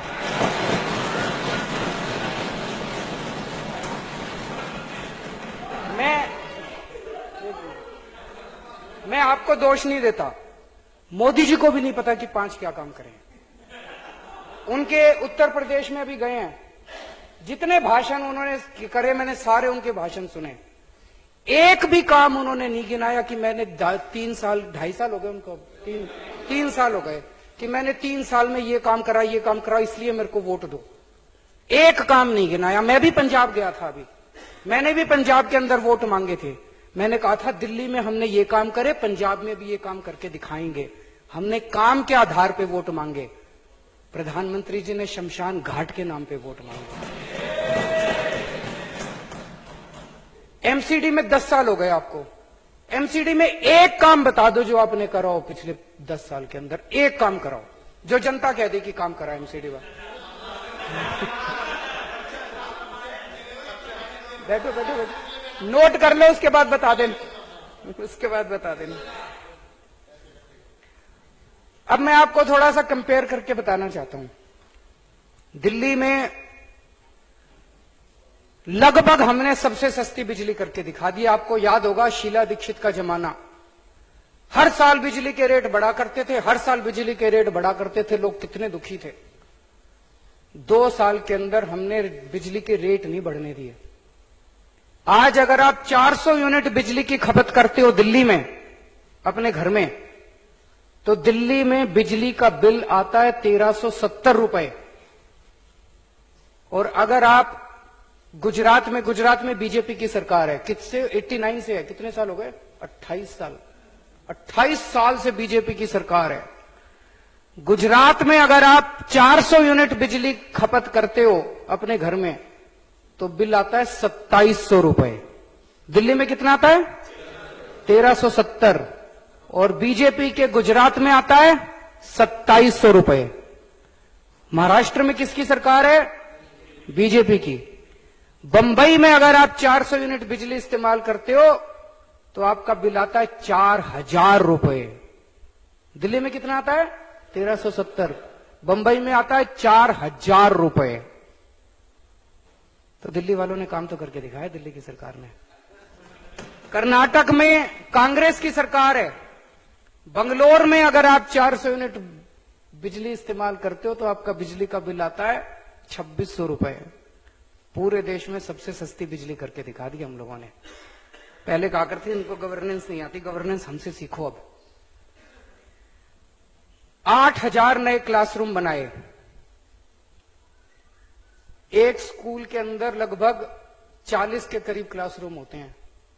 उस हिसाब से देखो तो 200 नए सरकारी स्कूल बन गए दिल्ली के अंदर। मैं चैलेंज करता हूं, 12 साल के अंदर शिवराज सिंह चौहान ने मध्य प्रदेश में 200 स्कूल बनाए हो तो मैं चैलेंज करता हूं 15 साल में छत्तीसगढ़ के अंदर डॉक्टर रमन सिंह ने अगर 200 स्कूल बना दिए हो तो, और मैं चैलेंज करता हूं एमसीडी वालों ने 5 स्कूल बना दिए हो तो 10 साल के अंदर एक भी स्कूल नहीं बनाया उन्होंने। हमने 200 नए सरकारी स्कूलों के बराबर का इंफ्रास्ट्रक्चर 2 साल के अंदर खड़ा करके दिखा दिया। और एक हमारे स्कूल में, चलो अब जो नए सरकारी स्कूल बन रहे हैं, लिफ्टें लग रही हैं, स्विमिंग पूल बन रहे हैं, और एक एमसीडी का सरकारी स्कूल कंपेयर करके देख लो, जमीन आसमान का अंतर है। जनता को खुद ही दिखाई दे रहा है। पिछले एक किस्म की राजनीति है, जब प्रधानमंत्री जी उनका हवाई जहाज बताते हैं बड़ा फन्ने खाया, वो एयरफोर्स 1 क्या कहते हैं उसको, क्या नाम है उसका, कुछ नाम है एयरफोर्स 1, जिसका क्या है, और बड़ा शानदार है, बताते हैं अंदर से सारी सुविधाएं हैं, नहाने की और फलाना ढिमका सारा सब कुछ है। वो लेके घूमते रहते हैं सारी दुनिया में। और मतलब एक वो राजनीति है जहां प्रधानमंत्री पूरी दुनिया के अंदर हवाई जहाज पूरी दुनिया का दौरा कर लिया। पिछले 2 साल के अंदर मैं केवल एक विदेश यात्रा पे गया था, इटली गया था, मदर टेरेसा के बेनेडिक्शन के ऊपर। दिल्ली की आम आदमी पार्टी का मुख्यमंत्री विदेश नहीं जाता।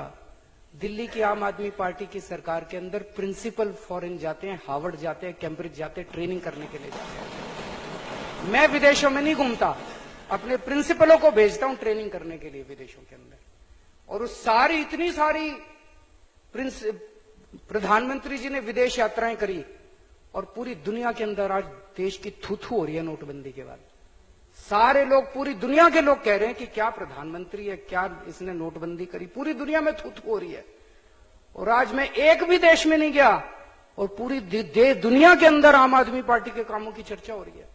कॉफी अन्नान, कितने बड़े आदमी है कॉफी अन्नान, यूनाइटेड नेशंस के फॉर्मर सेक्रेटरी, उन्होंने बोला है कि चिट्ठी लिखी है मेरे को, उन्होंने बोला है कि जो मोहल्ला क्लिनिक दिल्ली सरकार ने बनाया पूरी दुनिया के अंदर बनने चाहिए ऐसे।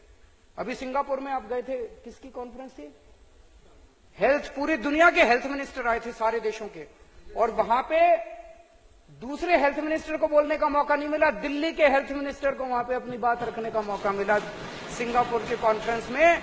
और पूरी दुनिया के हेल्थ मिनिस्टर्स ने तारीफ करी कि दिल्ली के अंदर, वो वीडियो देखना नेट के ऊपर है, पूरी दुनिया के हेल्थ मिनिस्टर्स ने एक के बाद एक तारीफ करी कि दिल्ली में जो मोहल्ला क्लिनिक बन रहे हैं, ऑड इवन हमने करा, पूरी दुनिया में जहां जहां ऑड इवन किया गया वहां फेल हो गया। पहली बार पूरी दुनिया के अंदर ऑड इवन दिल्ली में हमने सक्सेसफुल करके दिखाया था। आज पूरी दुनिया के अंदर उसकी तारीफ हो रही है। 106 डिस्पेंसरी आप बता रहे थे, प्राइमरी हेल्थ सेंटर या मोहल्ला क्लिनिक, एक तरह से उसी का वो है। 106 मोहल्ला क्लिनिक बना चुके, जिसकी पूरी दुनिया में तारीफ है। मैं चैलेंज करता हूं, छत्तीसगढ़ में 106 डिस्पेंसरी अगर डॉक्टर रमन सिंह ने 15 साल में बना के दिखा दी हो। मैं चैलेंज करता हूं, मध्य प्रदेश में उन्होंने 106 डिस्पेंसरी 10 साल में बना के दिखा दी हो। एक डिस्पेंसरी उन्होंने नहीं बनाई, हमने 2 साल के अंदर इतनी डिस्पेंसरी बना के दिखा दी। अब मैं आपको 2 पुलों की कहानी, 2 फ्लाईओवर की कहानी सुनाना चाहता हूं। एक आम आदमी पार्टी की सरकार ने बनाया फ्लाईओवर, और एक भारतीय जनता पार्टी की एमसीडी फ्लाईओवर बनाने की कोशिश कर रही है, प्रयासरत है। 1.5 साल के अंदर हमने 5 फ्लाईओवर बना दिए, 1.5 साल में। एक फ्लाईओवर जो मैं अक्सर उदाहरण देता हूं, 325 करोड़ का बनना था, समय से पहले पूरा कर दिया, 200 करोड़ में पूरा कर दिया, 125 करोड़ रुपए बचा लिए क्योंकि नीयत साफ थी। बीजेपी की एमसीडी 2006 से एक रानी झांसी फ्लाईओवर बनाने की कोशिश कर रही है। 177 करोड़ रुपए का बनना था, 724 करोड़ रुपए खर्च हो चुके, और अभी भी आधा भी नहीं बना वो दूर दूर तक। क्यों? क्योंकि नीयत खराब थी। दोस्तों, जैसा मैंने कहा कि पिछले 1.5 साल में बहुत सारे काम किए, लेकिन इन लोगों ने बहुत सारी अड़चनें अड़ाने की कोशिश करी। जब हम राजनीति में आए थे, हमें लगता था राजनीति खराब है, लेकिन अंदर घुसने के बाद पता चला कि राजनीति कितनी ज्यादा खराब है। इतनी ज्यादा खराब है कि देश लुट जाए, लोग मर जाएं, सब कुछ बर्बाद हो जाए, लेकिन सत्ता और पैसे के लिए किसी भी हद तक जा सकते हैं। दिल्ली के लोगों ने 70 में से 67 सीट दी। 70 में से 67 सीट भारत के इतिहास में तो कभी किसी पार्टी को मिली नहीं। 70 में से 67 सीट का काम क्या, का मतलब क्या था? 70 में से 67 सीट का मतलब यही था कि दिल्ली की जनता कह रही है, इनको 3 दी और कांग्रेस को 0 दी, कि दिल्ली की जनता कह रही है अब तुम चुपचाप रहना, अब आम आदमी पार्टी को काम करने देना। पूरा जम के ठप्पा लगाया दिल्ली की जनता ने कि भाई अब जो आम आदमी पार्टी 5 साल, अब आम आदमी पार्टी जो ये सरकार कहेगी वही होएगा, अब कुछ नहीं होएगा दिल्ली में। लेकिन मोदी जी हार गए, और हारने के बाद उन्होंने दिल्ली की जनता से जो बदला लेना चालू किया, जो बदला लेना चालू किया, वो बता नहीं सकता। आज हमने 49 दिन की सरकार, 49 दिन की सरकार में एक चीज जो आज सारे दिल्ली के तो छोड़ो, तो सारे देश के लोग याद करते हैं, वो क्या है कि जी पैसा लेना बंद कर दिया था सबने। पुलिस वालों ने पैसा लेना, ट्रैफिक लाइट पे पैसा लेना बंद कर दिया था। खौफ था इनके अंदर, अफसरों के अंदर, कि अब ये ऐसी सरकार आई है, छोड़ेगी नहीं। जो सरकार मुकेश अंबानी के खिलाफ एफआईआर करने की हिम्मत रखती है, वो हमको नहीं छोड़ने वाली। सारे अफसरों ने पैसा लेना बंद कर दिया था। इतना जबरदस्त माहौल था दिल्ली के अंदर। जैसे ही हमारी दोबारा सरकार बनी, मोदी जी ने एंटी करप्शन ब्रांच पे कब्जा कर लिया। अच्छा भाई तुम ले लो, पर तुम कुछ करके तो दिखाओ। अगर वही कुछ कर देते तो हमें कोई तकलीफ नहीं थी, भाई तुम करो। हम तो पहले भी कहते थे हम राजनीति में आते ही नहीं अगर तुम सुधर जाते। तुम नहीं सुधरे इसलिए हमें राजनीति में आना पड़ा। आज भी सुधर जाओ, हम राजनीति से संन्यास ले लेंगे। अभी भी नहीं सुधर रहे आप लोग, तो खुद ही कर देते। ऐसी भी वो ठीक कर देते, अगर भ्रष्टाचार दूर कर देते, हमें क्या जरूरत थी। लेकिन खुद भी नहीं करा। आज सबसे ज्यादा तकलीफ इसी बात की होती है, लोग जब याद करते हैं 49 दिन की सरकार में। आज भी अगर ये दे दें, दिल्ली के अंदर भ्रष्टाचार 0 करके दिखा देंगे, 0 भ्रष्टाचार करके दिखा देंगे। बिना एसीबी के इतना कंट्रोल कर रखा है, एसीबी अगर आ जाए तो हम क्या करके दिखा देंगे। लेकिन दोस्तों, मेरे को बड़ा दुख हुआ, अभी पंजाब में चुनाव में गया, वहां मोदी जी भाषण देने आए। भाषण में कहते हैं केजरीवाल चुनाव के पहले कहा करता था शीला दीक्षित को गिरफ्तार करूंगा, लेकिन चुनाव के बाद किया नहीं। केजरीवाल ने झूठ बोला। मुझे बहुत तकलीफ हुई। प्रधानमंत्री को तो कम से कम झूठ नहीं बोलना चाहिए। उन्होंने ये नहीं बताया भी ये एंटी करप्शन ब्रांच मैंने छीन रखी है। उन्होंने ये नहीं बताया कि शीला दीक्षित की फाइलें सारी अब मेरी अलमारी में है, उनकी अलमारी में है सारी फाइलें। और पंजाब की जनता को जाके कहते हैं केजरीवाल ने शीला दीक्षित को गिरफ्तार नहीं किया। अरे केजरीवाल की शीला दीक्षित को तुमने गिरफ्तार नहीं किया, तुमको गिरफ्तार करना है। तुम मेरे को देके देखो और फिर देखो तुम्हारा मुकेश अंबानी भी नहीं बचेगा और तुम्हारी शीला दीक्षित भी नहीं बचेगी। तुम्हारे में हिम्मत नहीं है, जो तुम्हारे में हिम्मत तो यही है, कभी सत्येंद्र जैन को पकड़ लेते हो, कभी हमारे एमएलए को पकड़ लेते हो, कभी इनको पकड़, विजय माल्या को पकड़ने की हिम्मत नहीं है। रॉबर्ट वाड्रा की तरफ नरेंद्र मोदी उंगली उठा के दिखा दे, मान जाऊंगा नरेंद्र मोदी में 56 इंच का सीना है। हिम्मत नहीं है नरेंद्र मोदी के अंदर कि यूं उंगली उठा के दिखा दे। रॉबर्ट वाड्रा खा जाएगा, रॉबर्ट वाड्रा कच्चा चबा जाएगा नरेंद्र मोदी को।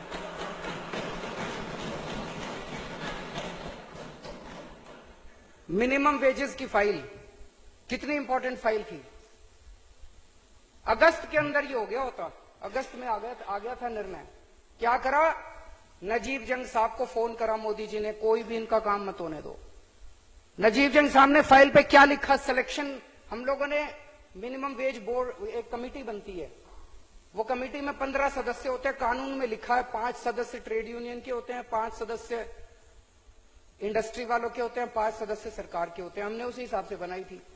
फाइल पे लिखा आपने मेरी अप्रूवल नहीं ली, इसलिए मैं इस पूरी की पूरी प्रोसीडिंग्स को, बेचारी कमेटी ने 7 मीटिंग करी, पूरा मार्केट का सर्वे कराया, 6 महीने तक उन्होंने अपना खून पसीना बहाया, उसके बाद रिपोर्ट दी। उस पूरी रिपोर्ट को ये कह के खारिज कर दिया कि मेरी उस कमेटी की अप्रूवल नहीं ली थी। अरे अप्रूवल लेनी नहीं थी हमारे हिसाब से, पर मान लो लेनी भी थी तो दे देते, बाद में दे देते।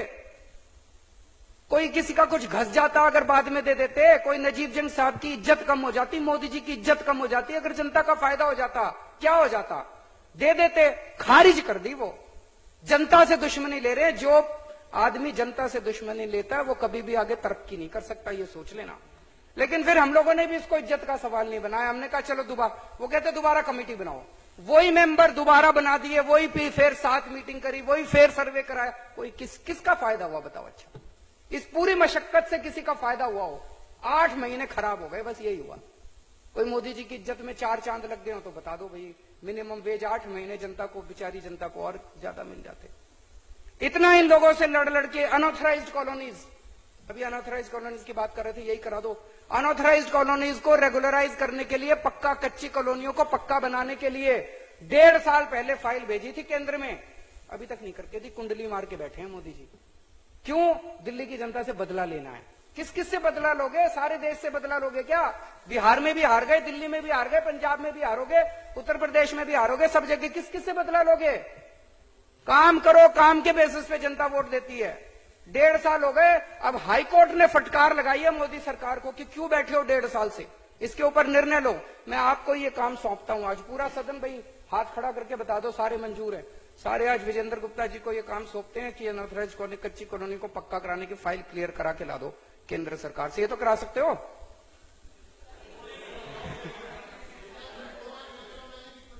अच्छा चलो ठीक। ऐसी बहुत सारी चीजें हैं जी जिसके ऊपर केंद्र सरकार की सारी अड़चनों के बावजूद हम लोगों ने काम करा है। मैं तो चैलेंज करता हूं, जो इनकी सरकार है उनके ऊपर कोई अड़चन नहीं है, फिर भी वो काम नहीं करती। इतनी अड़चनों के बावजूद मुझे नहीं लगता कि आज अगर दिल्ली का मुख्यमंत्री नरेंद्र मोदी भी होता तो एक काम इसमें से करके दिखा सकता था। वो बिल्कुल नहीं कर सकता था, कोई नहीं कर सकता था। ये इसी आम आदमी पार्टी की सरकार की संघर्ष लड़ लड़ के इन लोगों से करवाया है काम। एक चीज आप लोगों के समक्ष रखना चाहता हूं जो बहुत सारे लोगों को पता नहीं है। आपको याद होगा हमारी सरकार बनने के पहले कैसे हर साल बिजली के रेट बढ़ाए जाते थे। दिल्ली की सारी जनता कहती थी जी ये बिजली कंपनियों ने खूब घोपला कर रखा है, बिजली कंपनियों ने खूब घपला कर रखा है। हम सारे कहा करते थे बिजली कंपनियों का ऑडिट होना चाहिए। शीला दीक्षित कहती थी ऑडिट नहीं हो सकता, सीएजी का ऑडिट नहीं हो सकता। हम पूछते थे क्यों नहीं हो सकता था? कहती थी कि कोर्ट ने स्टे लगा रखा है। जब मैं मुख्यमंत्री बना मैंने फाइल मंगाई, पता चला कोर्ट का कोई स्टे नहीं था, झूठ बोल रही थी। हमने तुरंत सीएजी का ऑडिट ऑर्डर करा। 1.5 साल के बाद सीएजी के ऑडिट की रिपोर्ट आ गई। 8,000 करोड़ रुपए का उसमें घपला निकला, 8,000 करोड़ का। लेकिन दुख की बात यह कि ये सारी बिजली कंपनियां हाईकोर्ट से उस रिपोर्ट को उन्होंने खारिज करा दिया। ऑर्डर बिल्कुल गलत है हाईकोर्ट का। दिल्ली सरकार उसके खिलाफ सुप्रीम कोर्ट में गई। सुप्रीम कोर्ट में बिजली कंपनियों को बचाने के लिए कांग्रेस ने अपने 3 सबसे बड़े वकील खड़े कर दिए हैं बिजली कंपनियों के फेवर में, पी चिदम्बरम, अभिषेक मनु सिंघवी और कपिल सिब्बल।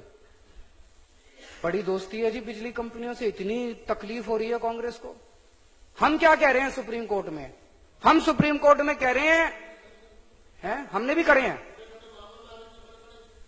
नहीं हमने भी बहुत बड़े करे हैं, लेकिन कांग्रेस को क्या जरूरत है? देखो कितनी तकलीफ हुई कांग्रेस के नाम से, बिजली कंपनियों के नाम से कितनी तकलीफ हुई। हाँ नहीं, हाँ कांग्रेस नहीं मिली हुई ना आप? अच्छा चलो, तो हम क्या कह रहे हैं सुप्रीम कोर्ट में? हम सुप्रीम कोर्ट में कह रहे हैं भाई ये 8,000 करोड़ रुपए का घपला हुआ, इस ऑडिट रिपोर्ट को लागू किया जाए, 8,000 करोड़ रुपए की बिजली कंपनियों से रिकवरी की जाए और दिल्ली के अंदर बिजली के दाम और कम किए जाएं। और कांग्रेस जाके क्या कह रही है कि ये ऑडिट रिपोर्ट खारिज की जाए, बिजली कंपनियों ने कोई घपला नहीं किया और दिल्ली में बिजली के दाम और बढ़ाए जाएं। हम सुप्रीम कोर्ट में बिजली के दाम घटाने के लिए गए हैं और Congress party Delhi supreme court के अंदर बिजली के दाम घटाने के लिए गई है, बढ़ाने के लिए गई है। दोस्तों, हम तो बहुत छोटे हैं, राजनीति में नए आए हैं, राजनीति में आप सब लोगों को तो राजनीति, हमसे 2 ही साल हुए हमको तो राजनीति में, हमको क्या पता राजनीति क्या होती है। लेकिन जो थोड़ा बहुत पता चला है, ये सारे मिले हुए हैं जी अंदर, ये बीजेपी, कांग्रेस, सारा घालमेल है, सारा घालमेल है। और मतलब मैं ये कई बार सोचता हूं भाई, रॉबर्ट वाड्रा को पानी पी पी के गालियां दी मोदी जी ने चुनाव के पहले, दामाद, फलाना ढिमका, आऊंगा तो जेल भेज दूंगा। आज 3 साल तो हो गए, उसको एफआईआर भी नहीं हुई, उनके खिलाफ एफआईआर भी नहीं हुई। इनको सबको तकलीफ ये है कि ये अच्छा खासा इनका परिवार था, बीजेपी, कांग्रेस, एसपी, बीएसपी, ये शरद पवार, फलाना ढिमका, सबका अच्छा खासा हंसता खेलता परिवार था। ये कहां से आ गए ये बाहर वाले? तकलीफ यही है, तकलीफ इनको ये है कि अगर ये बने रहे तो हमको जीने नहीं देंगे ये। तो सारे के सारे, सारी पार्टियां हम लोगों को बर्बाद करने में तुली हुई हैं। पिछले 3 साल के अंदर मोदी जी ने कांग्रेस के एक, रॉबर्ट वाड्रा तो खैर बहुत, उनसे भी बहुत ऊंची चीज है, मोदी जी से भी, कांग्रेस के एक सरपंच को भी गिरफ्तार नहीं किया। पूरे देश के अंदर एक सरपंच गिरफ्तार किया हो कांग्रेस का, और हमारे 20 एमएलए गिरफ्तार कर लिए। तो इनको तकलीफ तो हमसे ही है। सबकी फाइलें खोल रखी है मोदी जी ने, और जब कांग्रेस थी उन्होंने खोल रखी थी, एक दूसरे की फाइलें खोल रखी है, सबकी फाइलें। मेरे ऊपर सीबीआई की रेड भी इसी वजह से कराई थी, कुछ तो मिलेगा, कुछ तो मिलेगा। 2 फाइलें इसकी भी, मेरी भी 2 फाइलें खोल देते, मैं भी उनके कब्जे में आ जाता। कुछ मिला ही नहीं मेरे खिलाफ। मफलर मिले, वो कह रहे 4 मफलर मिले, कुछ नहीं मिला मेरे खिलाफ। ये सारा हमारी इनकम टैक्स के अंदर, हमारी पार्टी के रोज हमारी सम्मान कर करके, मैं भी इनकम टैक्स में काम करता था, इस तरह से इनकम टैक्स विभाग का राजनीतिकरण मैंने अपनी जिंदगी में कभी नहीं देखा। जिस बेशर्मी के साथ इनकम टैक्स ऑफिसर आम आदमी पार्टी के ऑडिटर को बुलाता है स्टेटमेंट रिकॉर्ड करने के लिए, और उसको धमकी देता है कि आप आम आदमी पार्टी के साथ संबंध तोड़ दो। इस तरह से राजनीति करोगे? राजनीति करनी है, चुनाव लड़ो। इनकम टैक्स, हमारे जितने डोनर है, जितने हमें चंदा देते हैं, उनके घर जा जाके धमकियां दे रहे हैं इनकम टैक्स वाले कि आप आम आदमी पार्टी को चंदा देना बंद कर दो, नहीं तो बर्बाद कर देंगे, आम आदमी पार्टी को छोड़ दो। ये राजनीति है आप लोगों की। हम इनके कंट्रोल में नहीं आ रहे, इसलिए इन लोगों को सबसे ज्यादा तकलीफ हो रही है। लेकिन इस देश की जनता बड़ी सियानी है। सारे मीडिया पे भी आप लोगों ने कब्जा कर रखा है। मीडिया केवल आपको ही आपको दिखाता है। 24 में देख रहा था, एक आज तक चैनल के ऊपर आधे घंटे का प्रोग्राम, उसमें दिखा रहे थे मोदी जी कितना काम करते हैं, 24 घंटे काम करते हैं, 5 बजे उठते हैं, फलाना। क्या काम करते हैं ये नहीं दिखा रहे थे, लगे रहते हैं, लगे रहते हैं, या तो काम नहीं करना आता, कुछ तो वो आज तक वालों ने ये नहीं दिखाया क्या काम करते हैं। वो ये काम कितना करते हैं, काम कितना करते हैं, काम के बहुत ही इनएफिशिएंट है यार। तो अध्यक्ष महोदय, मैं इस मोशन का पूरी तरह से समर्थन करता हूं।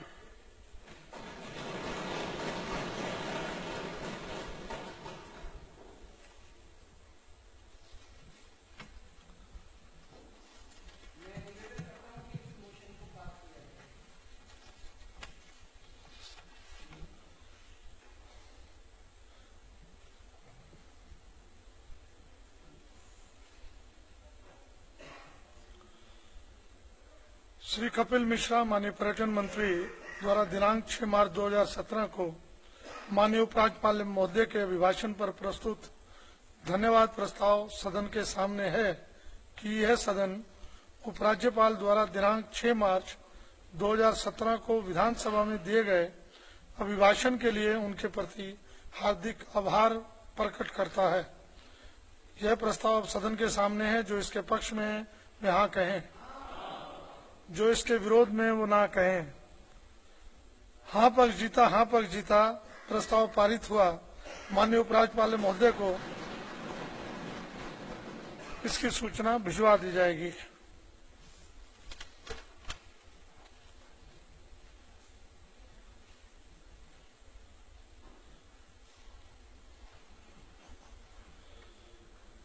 अल्पकालिक चर्चा नियम 55 सुश्री अलका लांबा जी रामजस कॉलेज दिल्ली विश्वविद्यालय में एबीवीपी के कार्यकर्ताओं द्वारा अभिव्यक्ति की स्वतंत्रता पर कथित प्रहार और विद्यार्थियों तथा पत्रकारों पर कथित हमले के संबंध में चर्चा आरंभ करेंगी।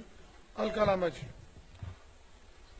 धन्यवाद अध्यक्ष जी, आपने नियम 55 के तहत मुझे अपनी बात रखने का मौका दिया। अध्यक्ष जी, बात तो मैं दिल्ली विश्वविद्यालय में रामजस कॉलेज में जो हुई हिंसा, ये अपने आप में अध्यक्ष जी पहली हिंसा नहीं है। हम सबको याद है हैदराबाद विश्वविद्यालय सेंट्रल यूनिवर्सिटी में रोहित वेमुला का किस्सा हम अभी भूले भी नहीं थे कि रोहित वेमुला। एक सेकंड, माननीय सदस्य बैठे हैं सदन में, बहुत जरूरी विषय है, प्लीज। अध्यक्ष जी, दिल्ली विश्वविद्यालय में हुई हिंसा अपने आप में पहली अभी हिंसा नहीं है। अभी वही मैं बात कर रही थी। हैदराबाद विश्वविद्यालय सेंट्रल यूनिवर्सिटी में एबीवीपी की गुंडागर्दी का सबसे बड़ा उदाहरण रहा। एक दलित छात्र रोहित वेमुला को इस तरीके से प्रताड़ित किया गया जिसमें 2 केंद्रीय मंत्रियों का भी नाम आया और अंत में हुआ क्या कि रोहित वेमुला को अपनी जान से हद होना पड़ा। वो वाकया भी खत्म ही नहीं हुआ था। दिल्ली के जवाहरलाल नेहरू विश्वविद्यालय में फिर अखिल भारतीय विद्यार्थी परिषद जो बीजेपी का छात्र संगठन है, उनसे संबंध रखता है, उनकी गुंडागर्दी का दूसरा उदाहरण हमारे सामने आया। अध्यक्ष जी, जेएनयू में भी वही हुआ कि एक लेफ्ट छात्र विंग है जो अपनी बात को रख रहा था, वहां पर उन पे आरोप लगे जिसमें उमर खालिद जो वहां के छात्र हैं और कन्हैया कुमार, इन पे आरोप लगाए गए कि इन्होंने विश्वविद्यालय में देश विरोधी नारे लगाए हैं, जिसमें उन लोगों के ऊपर देश विरोधी नारे लगाने के आरोप लगे। केस दर्ज हुआ। लेकिन सबसे बड़ी बात अध्यक्ष जी कि आज 1 साल से ऊपर हो गया है, चार्जशीट दिल्ली पुलिस पास जो है कोर्ट में दाखिल करने में पूरी तरह अभी तक नाकामयाब रही है।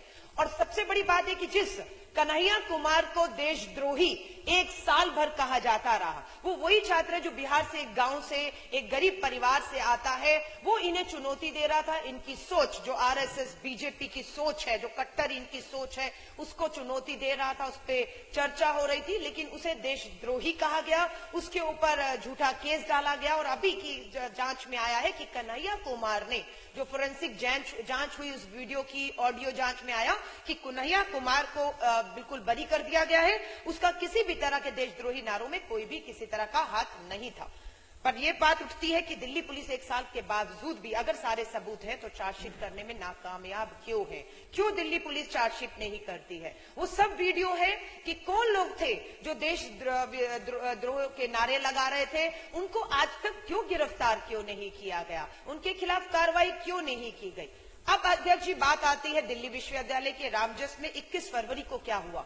21 फरवरी को यही लेफ्ट स्टूडेंट यूनियन जो जवाहरलाल नेहरू विश्वविद्यालय से संबंध रखते हैं, रामजस कॉलेज में उमर खालिद, इन्हें बुलाया गया और इनका जो जिस विषय पर ये पीएचडी कर रहे हैं, उस विषय पर जो आदिवासियों के ऊपर है, उनके संघर्ष के ऊपर है, उसके ऊपर उन्हें बोलने के लिए उमर खालिद को बुलाया गया।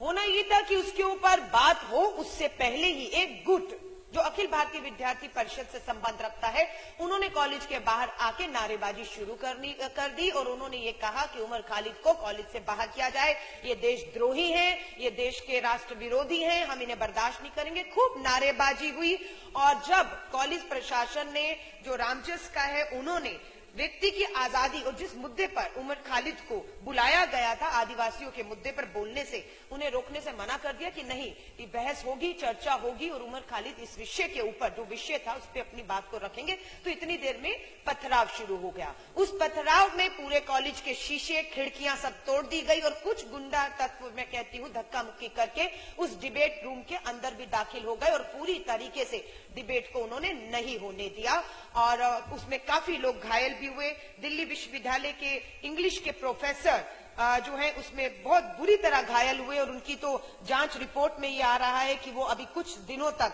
विश्वविद्यालय में अपनी जो है वो पाठ्यक्रम को पढ़ाई के लिए भी बच्चों के लिए आ नहीं सकते हैं। उनको इतनी बुरी तरह से इंटरनल एक्सटर्नल चोटें आई हैं।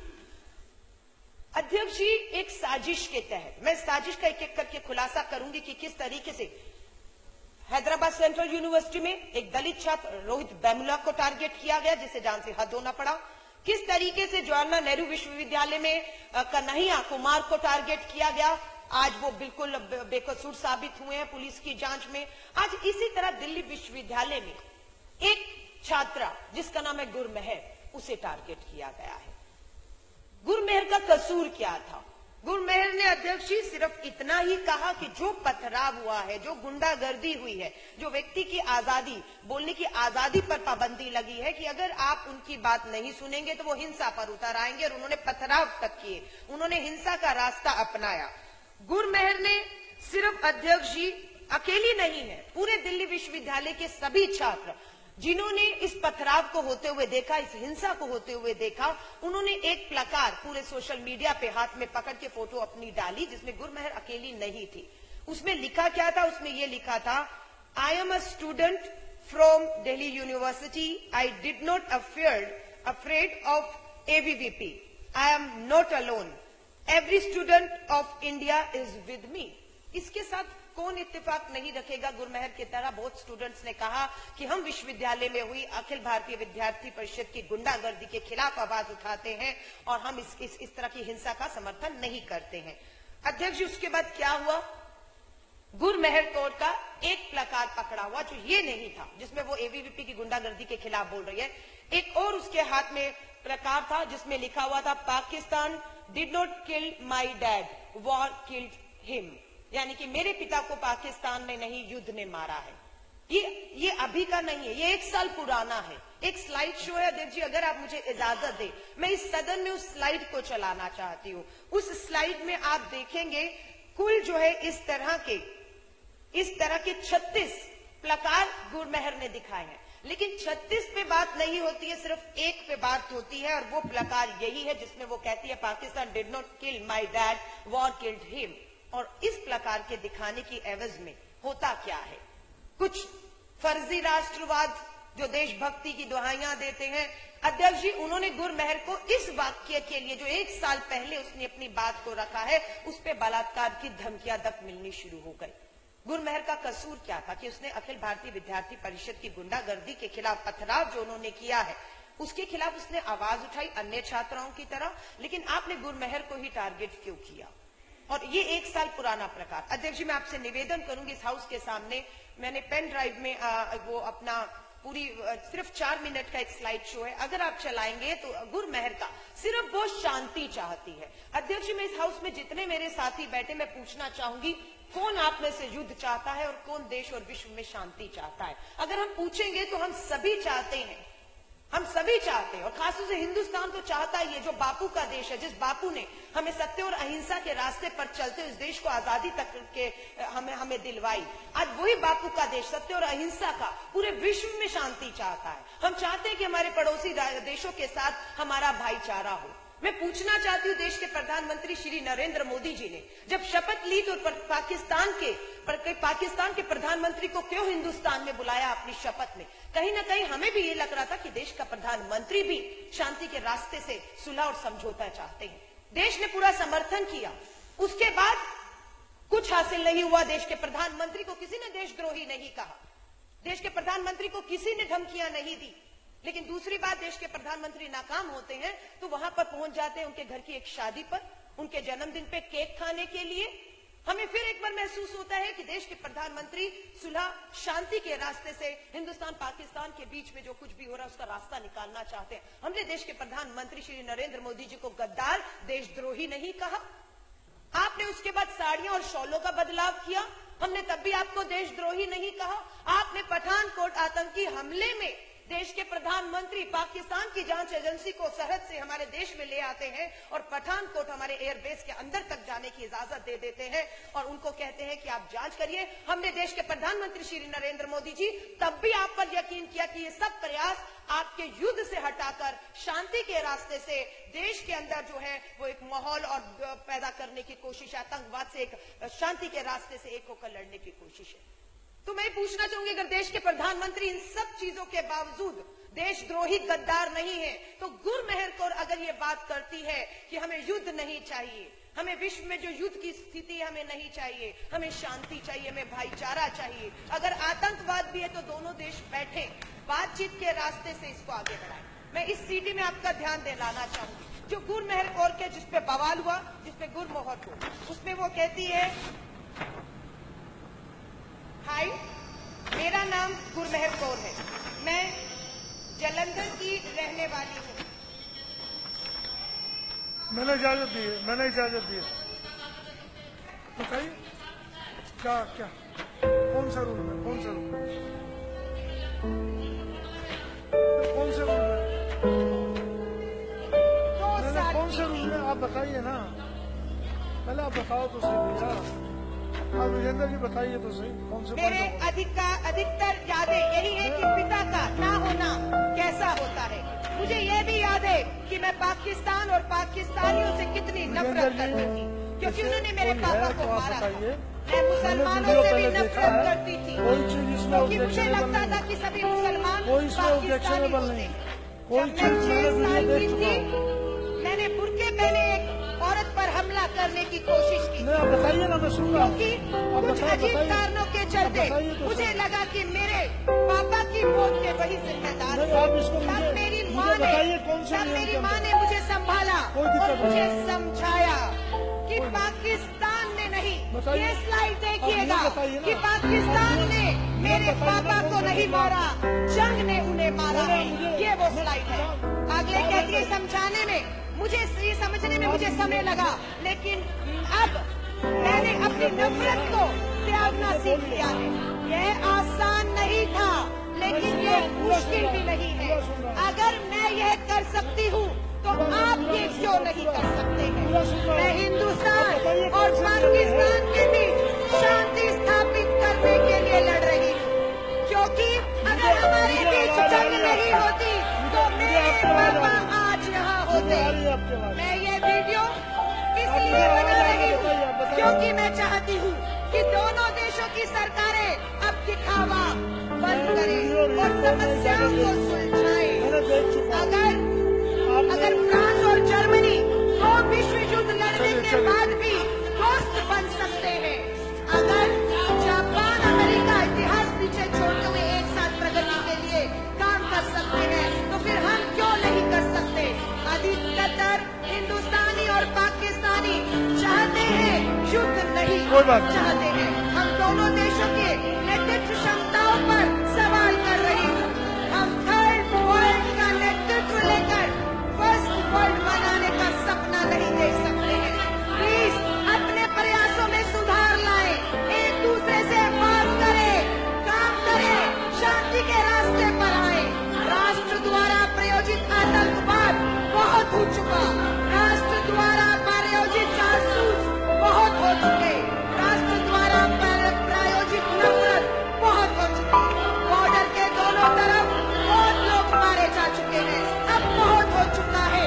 मैं एक ऐसी दुनिया में रहना चाहती हूँ जहाँ कोई गुरमेहर कौर ना हो जो अपने पापा को मिस कर रही हो।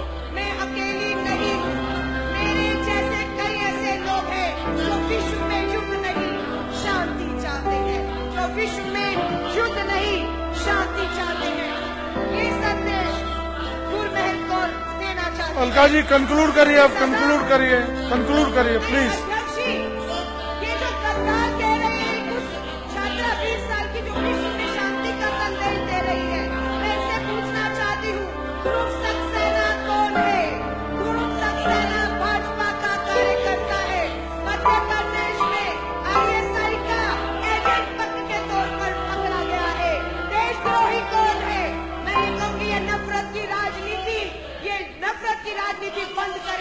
अमेरिका में 2 भारतीय आज इसलिए मौत का शिकार हो गए कि वहां पर नफरत की राजनीति का जो है वो आगाज हुआ है।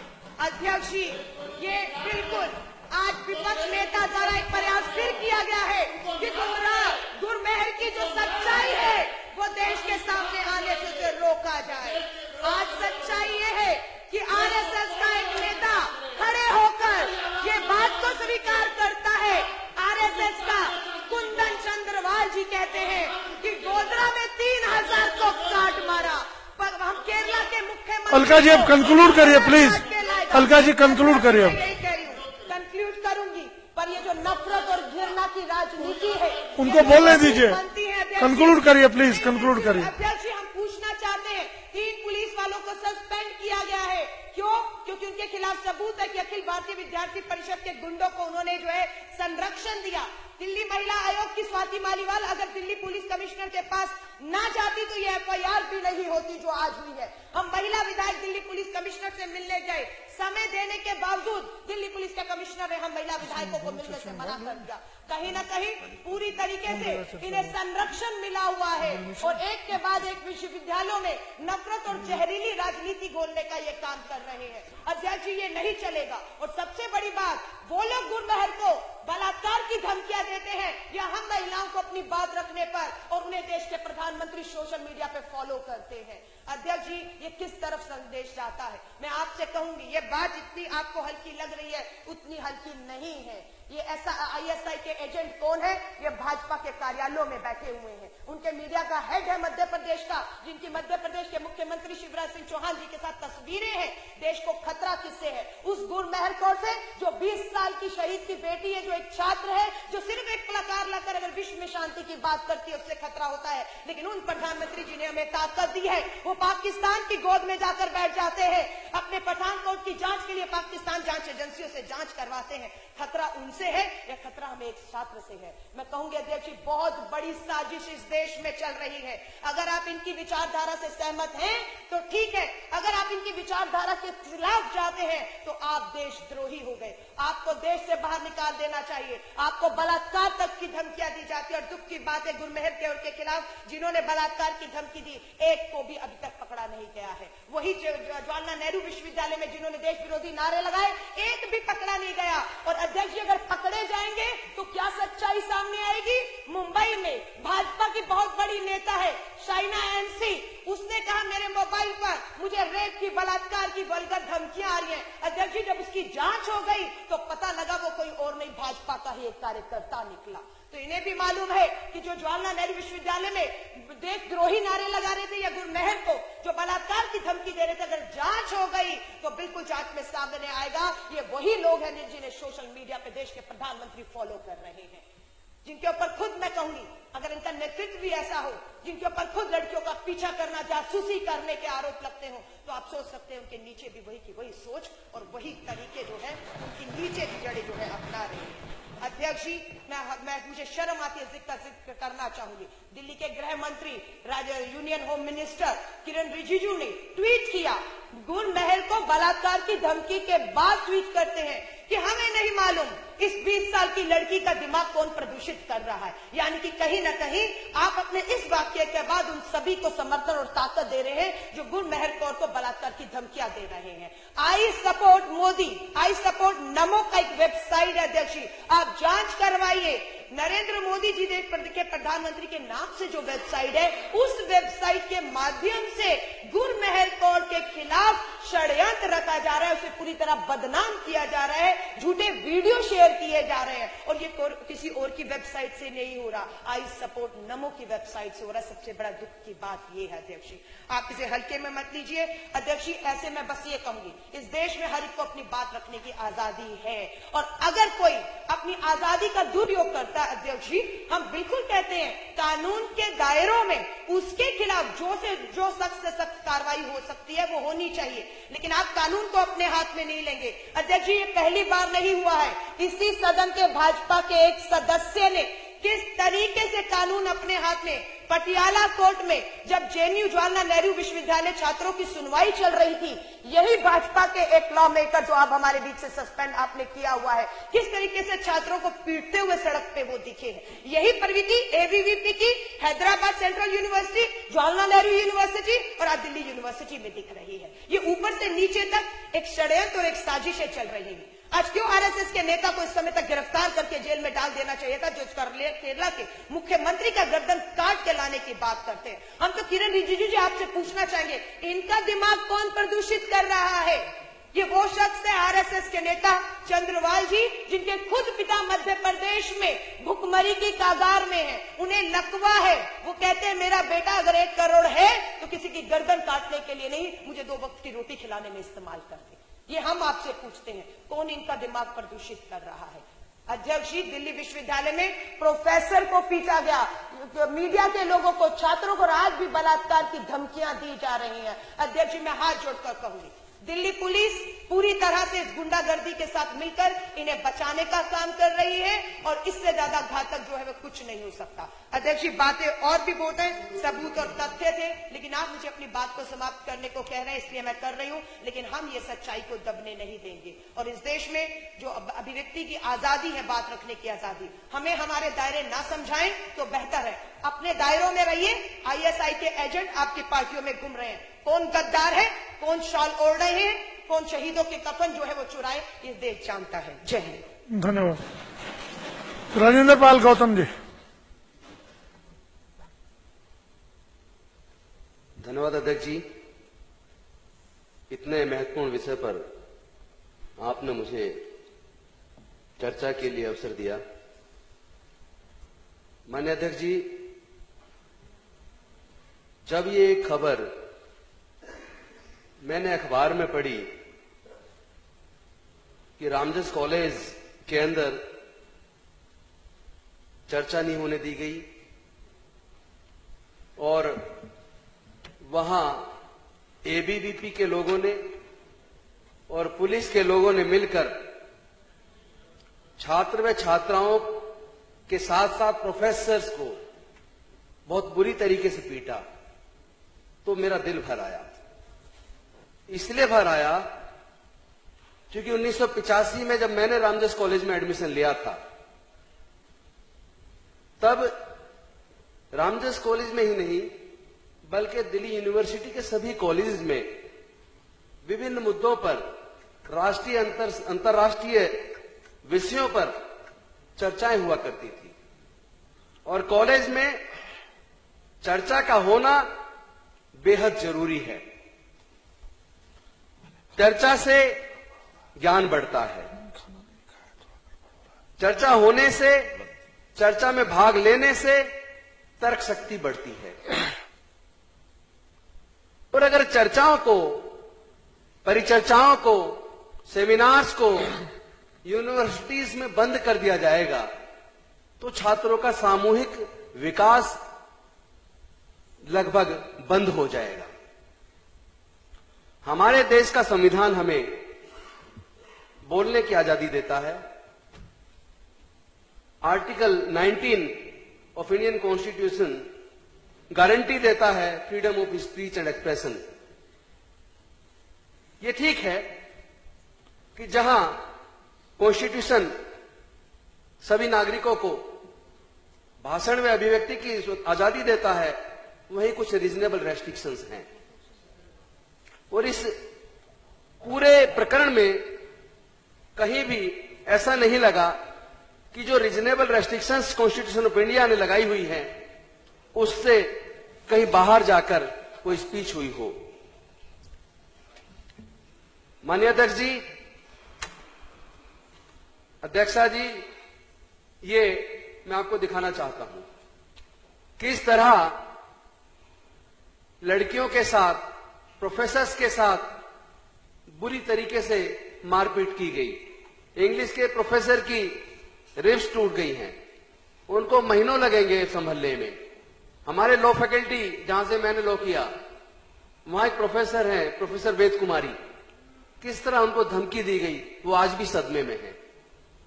ये केवल धमकी गुरमेर को नहीं, हर उस न्याय पसंद को हर उस अमन पसंद को जो युद्ध नहीं बुद्ध चाहता है, जो लड़ाई नहीं शांति चाहता है, जो तरक्की चाहता है, जो अमन चैन चाहता है, हर ऐसे रास्ते को भारतीय जनता पार्टी, उसकी छात्र इकाई रोकने का प्रयत्न कर रही है। और जब से लगभग 3 साल होने को हैं, जब से केंद्र में मोदी जी के नेतृत्व में भारतीय जनता पार्टी की सरकार बनी है, तब से लगातार एक के बाद एक यूनिवर्सिटीज पर हमले हो रहे हैं। यूनिवर्सिटीज के अंदर परिचर्चाओं को रोका जा रहा है, चाहे वो मद्रास सेंट्रल यूनिवर्सिटी का डॉक्टर अंबेडकर स्टडी सर्कल का मामला हो, चाहे वो हैदराबाद सेंट्रल यूनिवर्सिटी में रोहित वेमुला का मामला हो, चाहे वो जेएनयू के अंदर का मामला हो, चाहे दिल्ली यूनिवर्सिटी के रामजस कॉलेज का मामला हो। ये सारे के सारे मामले ये इंगित करते हैं कि पुलिस को भारतीय जनता पार्टी की केंद्रीय सरकार ने एक टूल के रूप में इस्तेमाल किया है। मैं समझता हूं पुलिस को स्वतंत्र होना चाहिए। पुलिस की जिम्मेदारी लॉ एंड ऑर्डर मेंटेन करने की है। पुलिस की जिम्मेदारी किसी राजनीतिक पार्टी का हथियार बनने की नहीं है। लेकिन लगभग पिछले 3 सालों से हम लगातार देख रहे हैं, जब से भारतीय जनता पार्टी की सरकार बनी है, मई में पूरे 3 साल हो जाएंगे, तब से लगातार एक के बाद एक स्टेट गवर्नमेंट्स को और दिल्ली स्टेट पुलिस को और दिल्ली पुलिस को एक हथियार के रूप में इस्तेमाल किया जा रहा है। जो छात्र कई तरीके से सीखते हैं। एक तरफ क्लास में जो प्रोफेसर्स लेक्चरर्स पढ़ाते हैं उससे सीखते हैं। दूसरा, जो कॉलेजेस के अंदर जो परिचर्चाएं होती हैं, डिबेट्स होती हैं, डिबेट्स में छात्र पार्टिसिपेट करते हैं। अलग अलग कॉलेजेस के छात्र आते हैं, वो तैयारी करते हैं सब्जेक्ट के ऊपर। नेशनल इंटरनेशनल इश्यूज पर डिबेट्स होती हैं। उन डिबेट्स को सुनकर छात्र सीखते हैं, ज्ञान बढ़ता है, तर्क शक्ति बढ़ती है। आखिर किस दिशा में मोदी जी, उनकी सरकार, भारतीय जनता पार्टी, एबीवीपी आखिर देश को किस दिशा में ले जा रहे हैं? मैं समझता हूं समय आ गया है। जो लोग अमन पसंद हैं, जो लोग देश को तरक्की के रास्ते पे देखना चाहते हैं, उन लोगों को एकजुट हो जाना चाहिए। इकट्ठा होकर अपने देश के संविधान की रक्षा के लिए, हर नागरिक के मान सम्मान की रक्षा के लिए, सभी के जीवन की रक्षा के लिए सबको एकजुट होकर भारतीय जनता पार्टी का, मोदी जी की नेतृत्व वाली सरकार का, एबीवीपी का, आरएसएस का पुरजोर विरोध करना चाहिए। उनको सही रास्ते पर लाना बहुत जरूरी है, क्योंकि ये देश को एकजुट रखने के लिए बहुत जरूरी है। किसी राजनीतिक पार्टी को या किसी संस्था को कोई कानूनी अधिकार नहीं है, कानूनी तो छोड़िए मोरल राइट भी नहीं है कि वो किसी को देशभक्त होने या देश विरोधी होने का सर्टिफिकेट बांटे। यह हक इनको किसने दे दिया? मैं समझता हूं ऐसे लोग देश विरोधी हैं जो देश के अमन के खिलाफ हैं। ऐसे लोग देश विरोधी हैं जो जातीयता फैलाते हैं, क्षेत्रवाद फैलाते हैं, भाषावाद फैलाते हैं। ऐसे लोग देश विरोधी हैं जो भाई भाई में नफरत पैदा करते हैं। मैं समझता हूं इंसान इंसान के रूप में पैदा हुआ है। ये जाति और धर्म तो चालाक इंसानों की देन है। अब समय आ गया कि लोगों को समझना पड़ेगा कि कौन देश का अपना है और कौन देश का पराया है। अभी अलका जी ने अपने बात में विस्तृत रूप से बताया कौन कौन से भारतीय जनता पार्टी, आरएसएस से जुड़े लोग देश विरोधी गतिविधियों में शामिल हैं, जिनका अभी अभी लेटेस्ट पकड़े गए हैं, जिनके सबूत सामने आए हैं। मैं समझता हूं अब पुनर्विचार हमारी केंद्र की सरकार को करना चाहिए। अपने उन लोगों के खिलाफ सोचना चाहिए कि कहीं ऐसा तो नहीं है कि अंदर ही अंदर उनके बीच में बैठे लोग देश को तोड़ने की साजिश रच रहे हैं। बाकी जांच बाद में करें, पहले कम से कम अपने अंदर बैठे उन लोगों की जांच करें। ऐसे लोगों को जेल भेजें। सच सामने आना चाहिए। देश से बड़ा व्यक्ति नहीं हो सकता, देश सबसे बड़ा है। मैं इस बात को मानता हूं और आशा करता हूं कि जो लोग अमन पसंद हैं, जो देशभक्त हैं, वो लोग एकजुट होंगे और देश तोड़ने वालों को पहचानेंगे और उन्हें आने वाले समय में सत्ता से बाहर करेंगे। इन्हीं शब्दों के साथ मैं अपनी बात समाप्त करता हूं। बहुत बहुत धन्यवाद, शुक्रिया। सुश्री सरिता सिंह जी।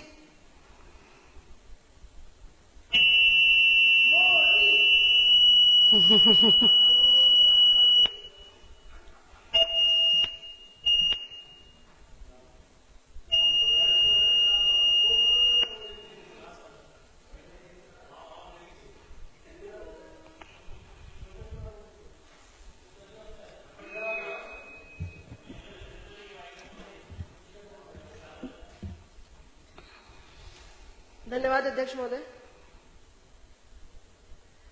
मैं एक नारे से शुरुआत करूंगी और वो नारा आज मुझे देशभक्त साबित कर देगा।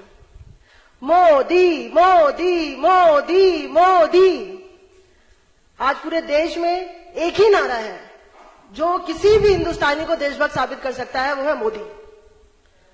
और चाहे वो आईएसआई का एजेंट लगा दे, चाहे वो पाकिस्तानी जासूस लगा दे, या कोई भी कर दे, आज आरएसएस और बीजेपी का बस एक ही एजेंडा है कि जिन्होंने मोदी की जय जयकार करी वो हिंदुस्तानी है, वो राष्ट्रवादी है, और जिन्होंने उनके विचारों के खिलाफ आवाज उठाई वो देशद्रोही है। आज देश को बस इन्हीं दो पैमानों में देखा जा रहा है।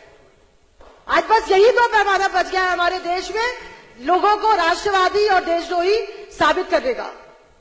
जब हम आंदोलन में थे, जब छात्र संगठन में थे, और छात्र संगठन में जब हम नारे लगाते थे तो हम ये कहते थे, महिलाएं क्या चाहती? आजादी। छात्र क्या चाहते? आजादी। मैं रिपोर्टर्स की बात करूंगी। रिपोर्टर्स क्या चाहते? आजादी। गरीब क्या चाहते? आजादी। तो ये समझना पड़ेगा कि वो आजादी किस चीज से चाहते हैं। जब जेएनयू में ये नारा लगाता है तो इसको आरएसएस और एबीपी के गुंडों ने ये बता दिया कि जब देश आजाद है तो देश में अब किस चीज की आजादी है। तो हम अपने देश की आजादी पे सवाल नहीं उठा रहे हैं, पर हमारा सवाल देश की गरीबी में है। हमारा सवाल आज देश में महिला सुरक्षा पे है। हमारा सवाल आज मीडिया का सवाल ये है कि क्या मीडिया, जिसको चौथा स्तंभ आज हमारी डेमोक्रेसी का बोला जाता है, क्या उन्हें खुल के पत्रकारिता करने का मौका दिया जा रहा है? तो आज इस चीज से आजादी की मांग कर रहा है हमारा देश। अभी अलका जी और राजेंद्र पाल गौतम जी ने पूरा विवरण रखा रामजस कॉलेज का। रामजस कॉलेज तो एक बहुत छोटा सा इंसिडेंट है। मैं ये बोलूंगी, पिछले 3 साल में एक ऐसी घमंडी सरकार आई है, ऐसी अहंकारी सरकार आई है। मैं ये कहना चाहूंगी कि रावण का भी घमंड नहीं रुका था, लंका जली थी।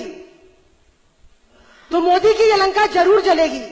जो 3 साल में घमंड इनके अंदर आया है, जो 3 साल में ये दिखाना चाह रहे हैं कि अगर इन्होंने बोला रात है तो रात है, अगर इन्होंने बोला दिन है तो दिन है। अगर आपने ये पूछ लिया कि दिन को रात और रात को दिन क्यों कह रहे हो, तो आप देशद्रोही हो गए। और यही जेएनयू में हुआ, यही कन्हैया कुमार के साथ हुआ, और यही उस दिन रामजस में हुआ, यही रोहित वेमुला के साथ हुआ। मैं तो रोहित वेमुला को एक शहीद मानूंगी। आज क्यों वो हमारे बीच में नहीं है? क्योंकि वो केवल और केवल उनकी एक गलती थी कि वो दलित थे। वो एक ऐसे समुदाय से आते थे जिसका पुरजोर विरोध करती है मोदी सरकार। हमारे कॉन्स्टिट्यूशन में लिखा हुआ है, article 19(2), freedom of speech and expression. इन्होंने फ्रीडम ऑफ स्पीच और एक्सप्रेशन की तो बात करी थी। इन्होंने यही तो बोला था कि हमें बोलने का अधिकार है, हम इस देश में रहते हैं, यहाँ पे राइट टू इक्वालिटी है। उनसे ये बोला नहीं, तुम दलित हो, तुम उस समाज के लोग हो जिन्हें बोलने का अधिकार नहीं है, जिन्हें पढ़ने का अधिकार नहीं है, तो आप बोल नहीं सकते, इसलिए आपको जीने का भी अधिकार नहीं है। तो रोहित वेमुला ने इस देश में एक लड़ाई का आगाज किया था और उसी आगाज को गुरमेहर कौर ने आगे बढ़ाया है। रामजस में क्या हुआ था? एक वाद विवाद, एक डिबेट कंपटीशन था। वहां पे जनरली यूनिवर्सिटीज में यह होता है, कोई बहुत बड़ी चीज नहीं है। मैं खुद दिल्ली यूनिवर्सिटी से 5 साल पहले पढ़ के निकली हूं। बहुत सारी विषयों पे चर्चा होती है, कई सारे टॉपिक्स पे चर्चा होती है। तो उस दिन भी चर्चा रामजस कॉलेज में की गई थी, उसका ऑर्गेनाइजेशन किया गया था। पर एबीवीपी को क्या सुध में आया, उनके दिमाग में ऐसा क्या आया? अगर उनको सच में विरोध करना था तो इस वाद विवाद में हिस्सा बन के विरोध करते। वो अपने फ्रीडम ऑफ एक्सप्रेशन का यूज करते, वो अपनी बातों को रखते और अपने आप को सही साबित करते।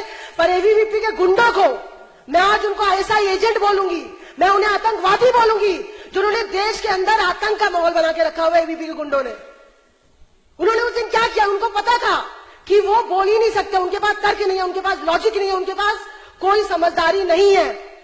सतिंदर रवाना को केवल लठ चलाने के पैसे मिलते हैं और उस दिन उसने वही किया। उस दिन रामजस कॉलेज के बाद बाहर वही हुआ। जो बच्चे वहां पे वाद विवाद प्रतियोगिता में पार्टिसिपेट करने आए थे उनको रोका गया। और हमने सबने शायद वो वीडियो देखी होगी जिसमें दिल्ली पुलिस हाथ जोड़ के एबीवीपी के गुंडों के सामने खड़ी है और ये बोल रही है कि आप शांत हो जाओ, आप शांत हो जाओ। और वहीं जब एक आम आदमी पार्टी का विधायक निर्दोष है, कोई गलती नहीं, उसे घसीटते हुए लेके जाती है और वहीं एबीवीपी गुंडों को कोई कार्रवाई उनके ऊपर, उनके सामने गिड़गिड़ा रही है दिल्ली पुलिस। इतनी बेबस हो गई है दिल्ली पुलिस।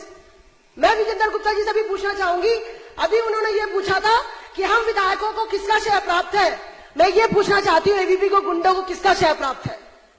कौन उनको श्रेय दे रहा है इस पूरे देश में एक नकारात्मक समाज बनाने का, एक नकारात्मक राजनीति करने की? हमारा देश कभी ऐसा नहीं था। हमारा देश हमेशा से अमन पसंद देश था। हमेशा अपने देश को सोने की चिड़िया कहते थे। हम आज भी ये कहते हैं कि we love peace, we want peace. हम में से कोई ऐसा नहीं है। तो गुरमेहर कौर ने अगर पीस और शांति की बात करी तो क्या करी? एक शहीद की बेटी से हम उससे राष्ट्रभक्त होने का दस्तावेज मांग रहे हैं कि तुम राष्ट्रभक्त हो और तुम हमें बताओ। इन्हें किसने ये सर्टिफिकेट दे दिया कि हर भारतवासी से ये पूछेंगे कि तुम राष्ट्रभक्त हो तो तुम बताओ? तो एक ऐसी राजनीति इस देश में चल रही है और ये पूरी प्लान्ड है। इनको ये पता है। आज इनसे युवा ये पूछता है कि हमें रोजगार कब मिलेगा, तो ये बोलते हैं शमशान और कब्रिस्तान का डिफरेंस बताओ। आज इनसे देश की महिला ये बोलती है कि महंगाई कब होगा, तो ये बोलते हैं कि हिंदू और मुसलमान की लड़ाई कब होगी, ये बताओ। ये वही लोग हैं जिन्होंने देश में गोदरा करवाया था। ये वही लोग हैं जो आज से नहीं, बरसों से आरएसएस के लोग केवल एक ही काम करते हैं, देश को किस तरह से डिवाइड किया जाए। पर आज देश जाग चुका है, आज विश्वविद्यालय जाग चुका है। विश्वविद्यालय का ऐसा परिसर हुआ करता था जहां पे डिस्कशंस, डिबेट्स एक डेली रूटीन थे। और गुरमेहर कौर को मैं ये समझना चाहती हूं, मैं एक महिला हूं और यहां पे 6 महिलाएं हैं। रेप और बलात्कार जैसे शब्द सुनते साथ हमारी अपनी आंख नीची हो जाती थी। मतलब रेप, बलात्कार जैसे शब्द आज इतने ही कॉमन हो गए हैं।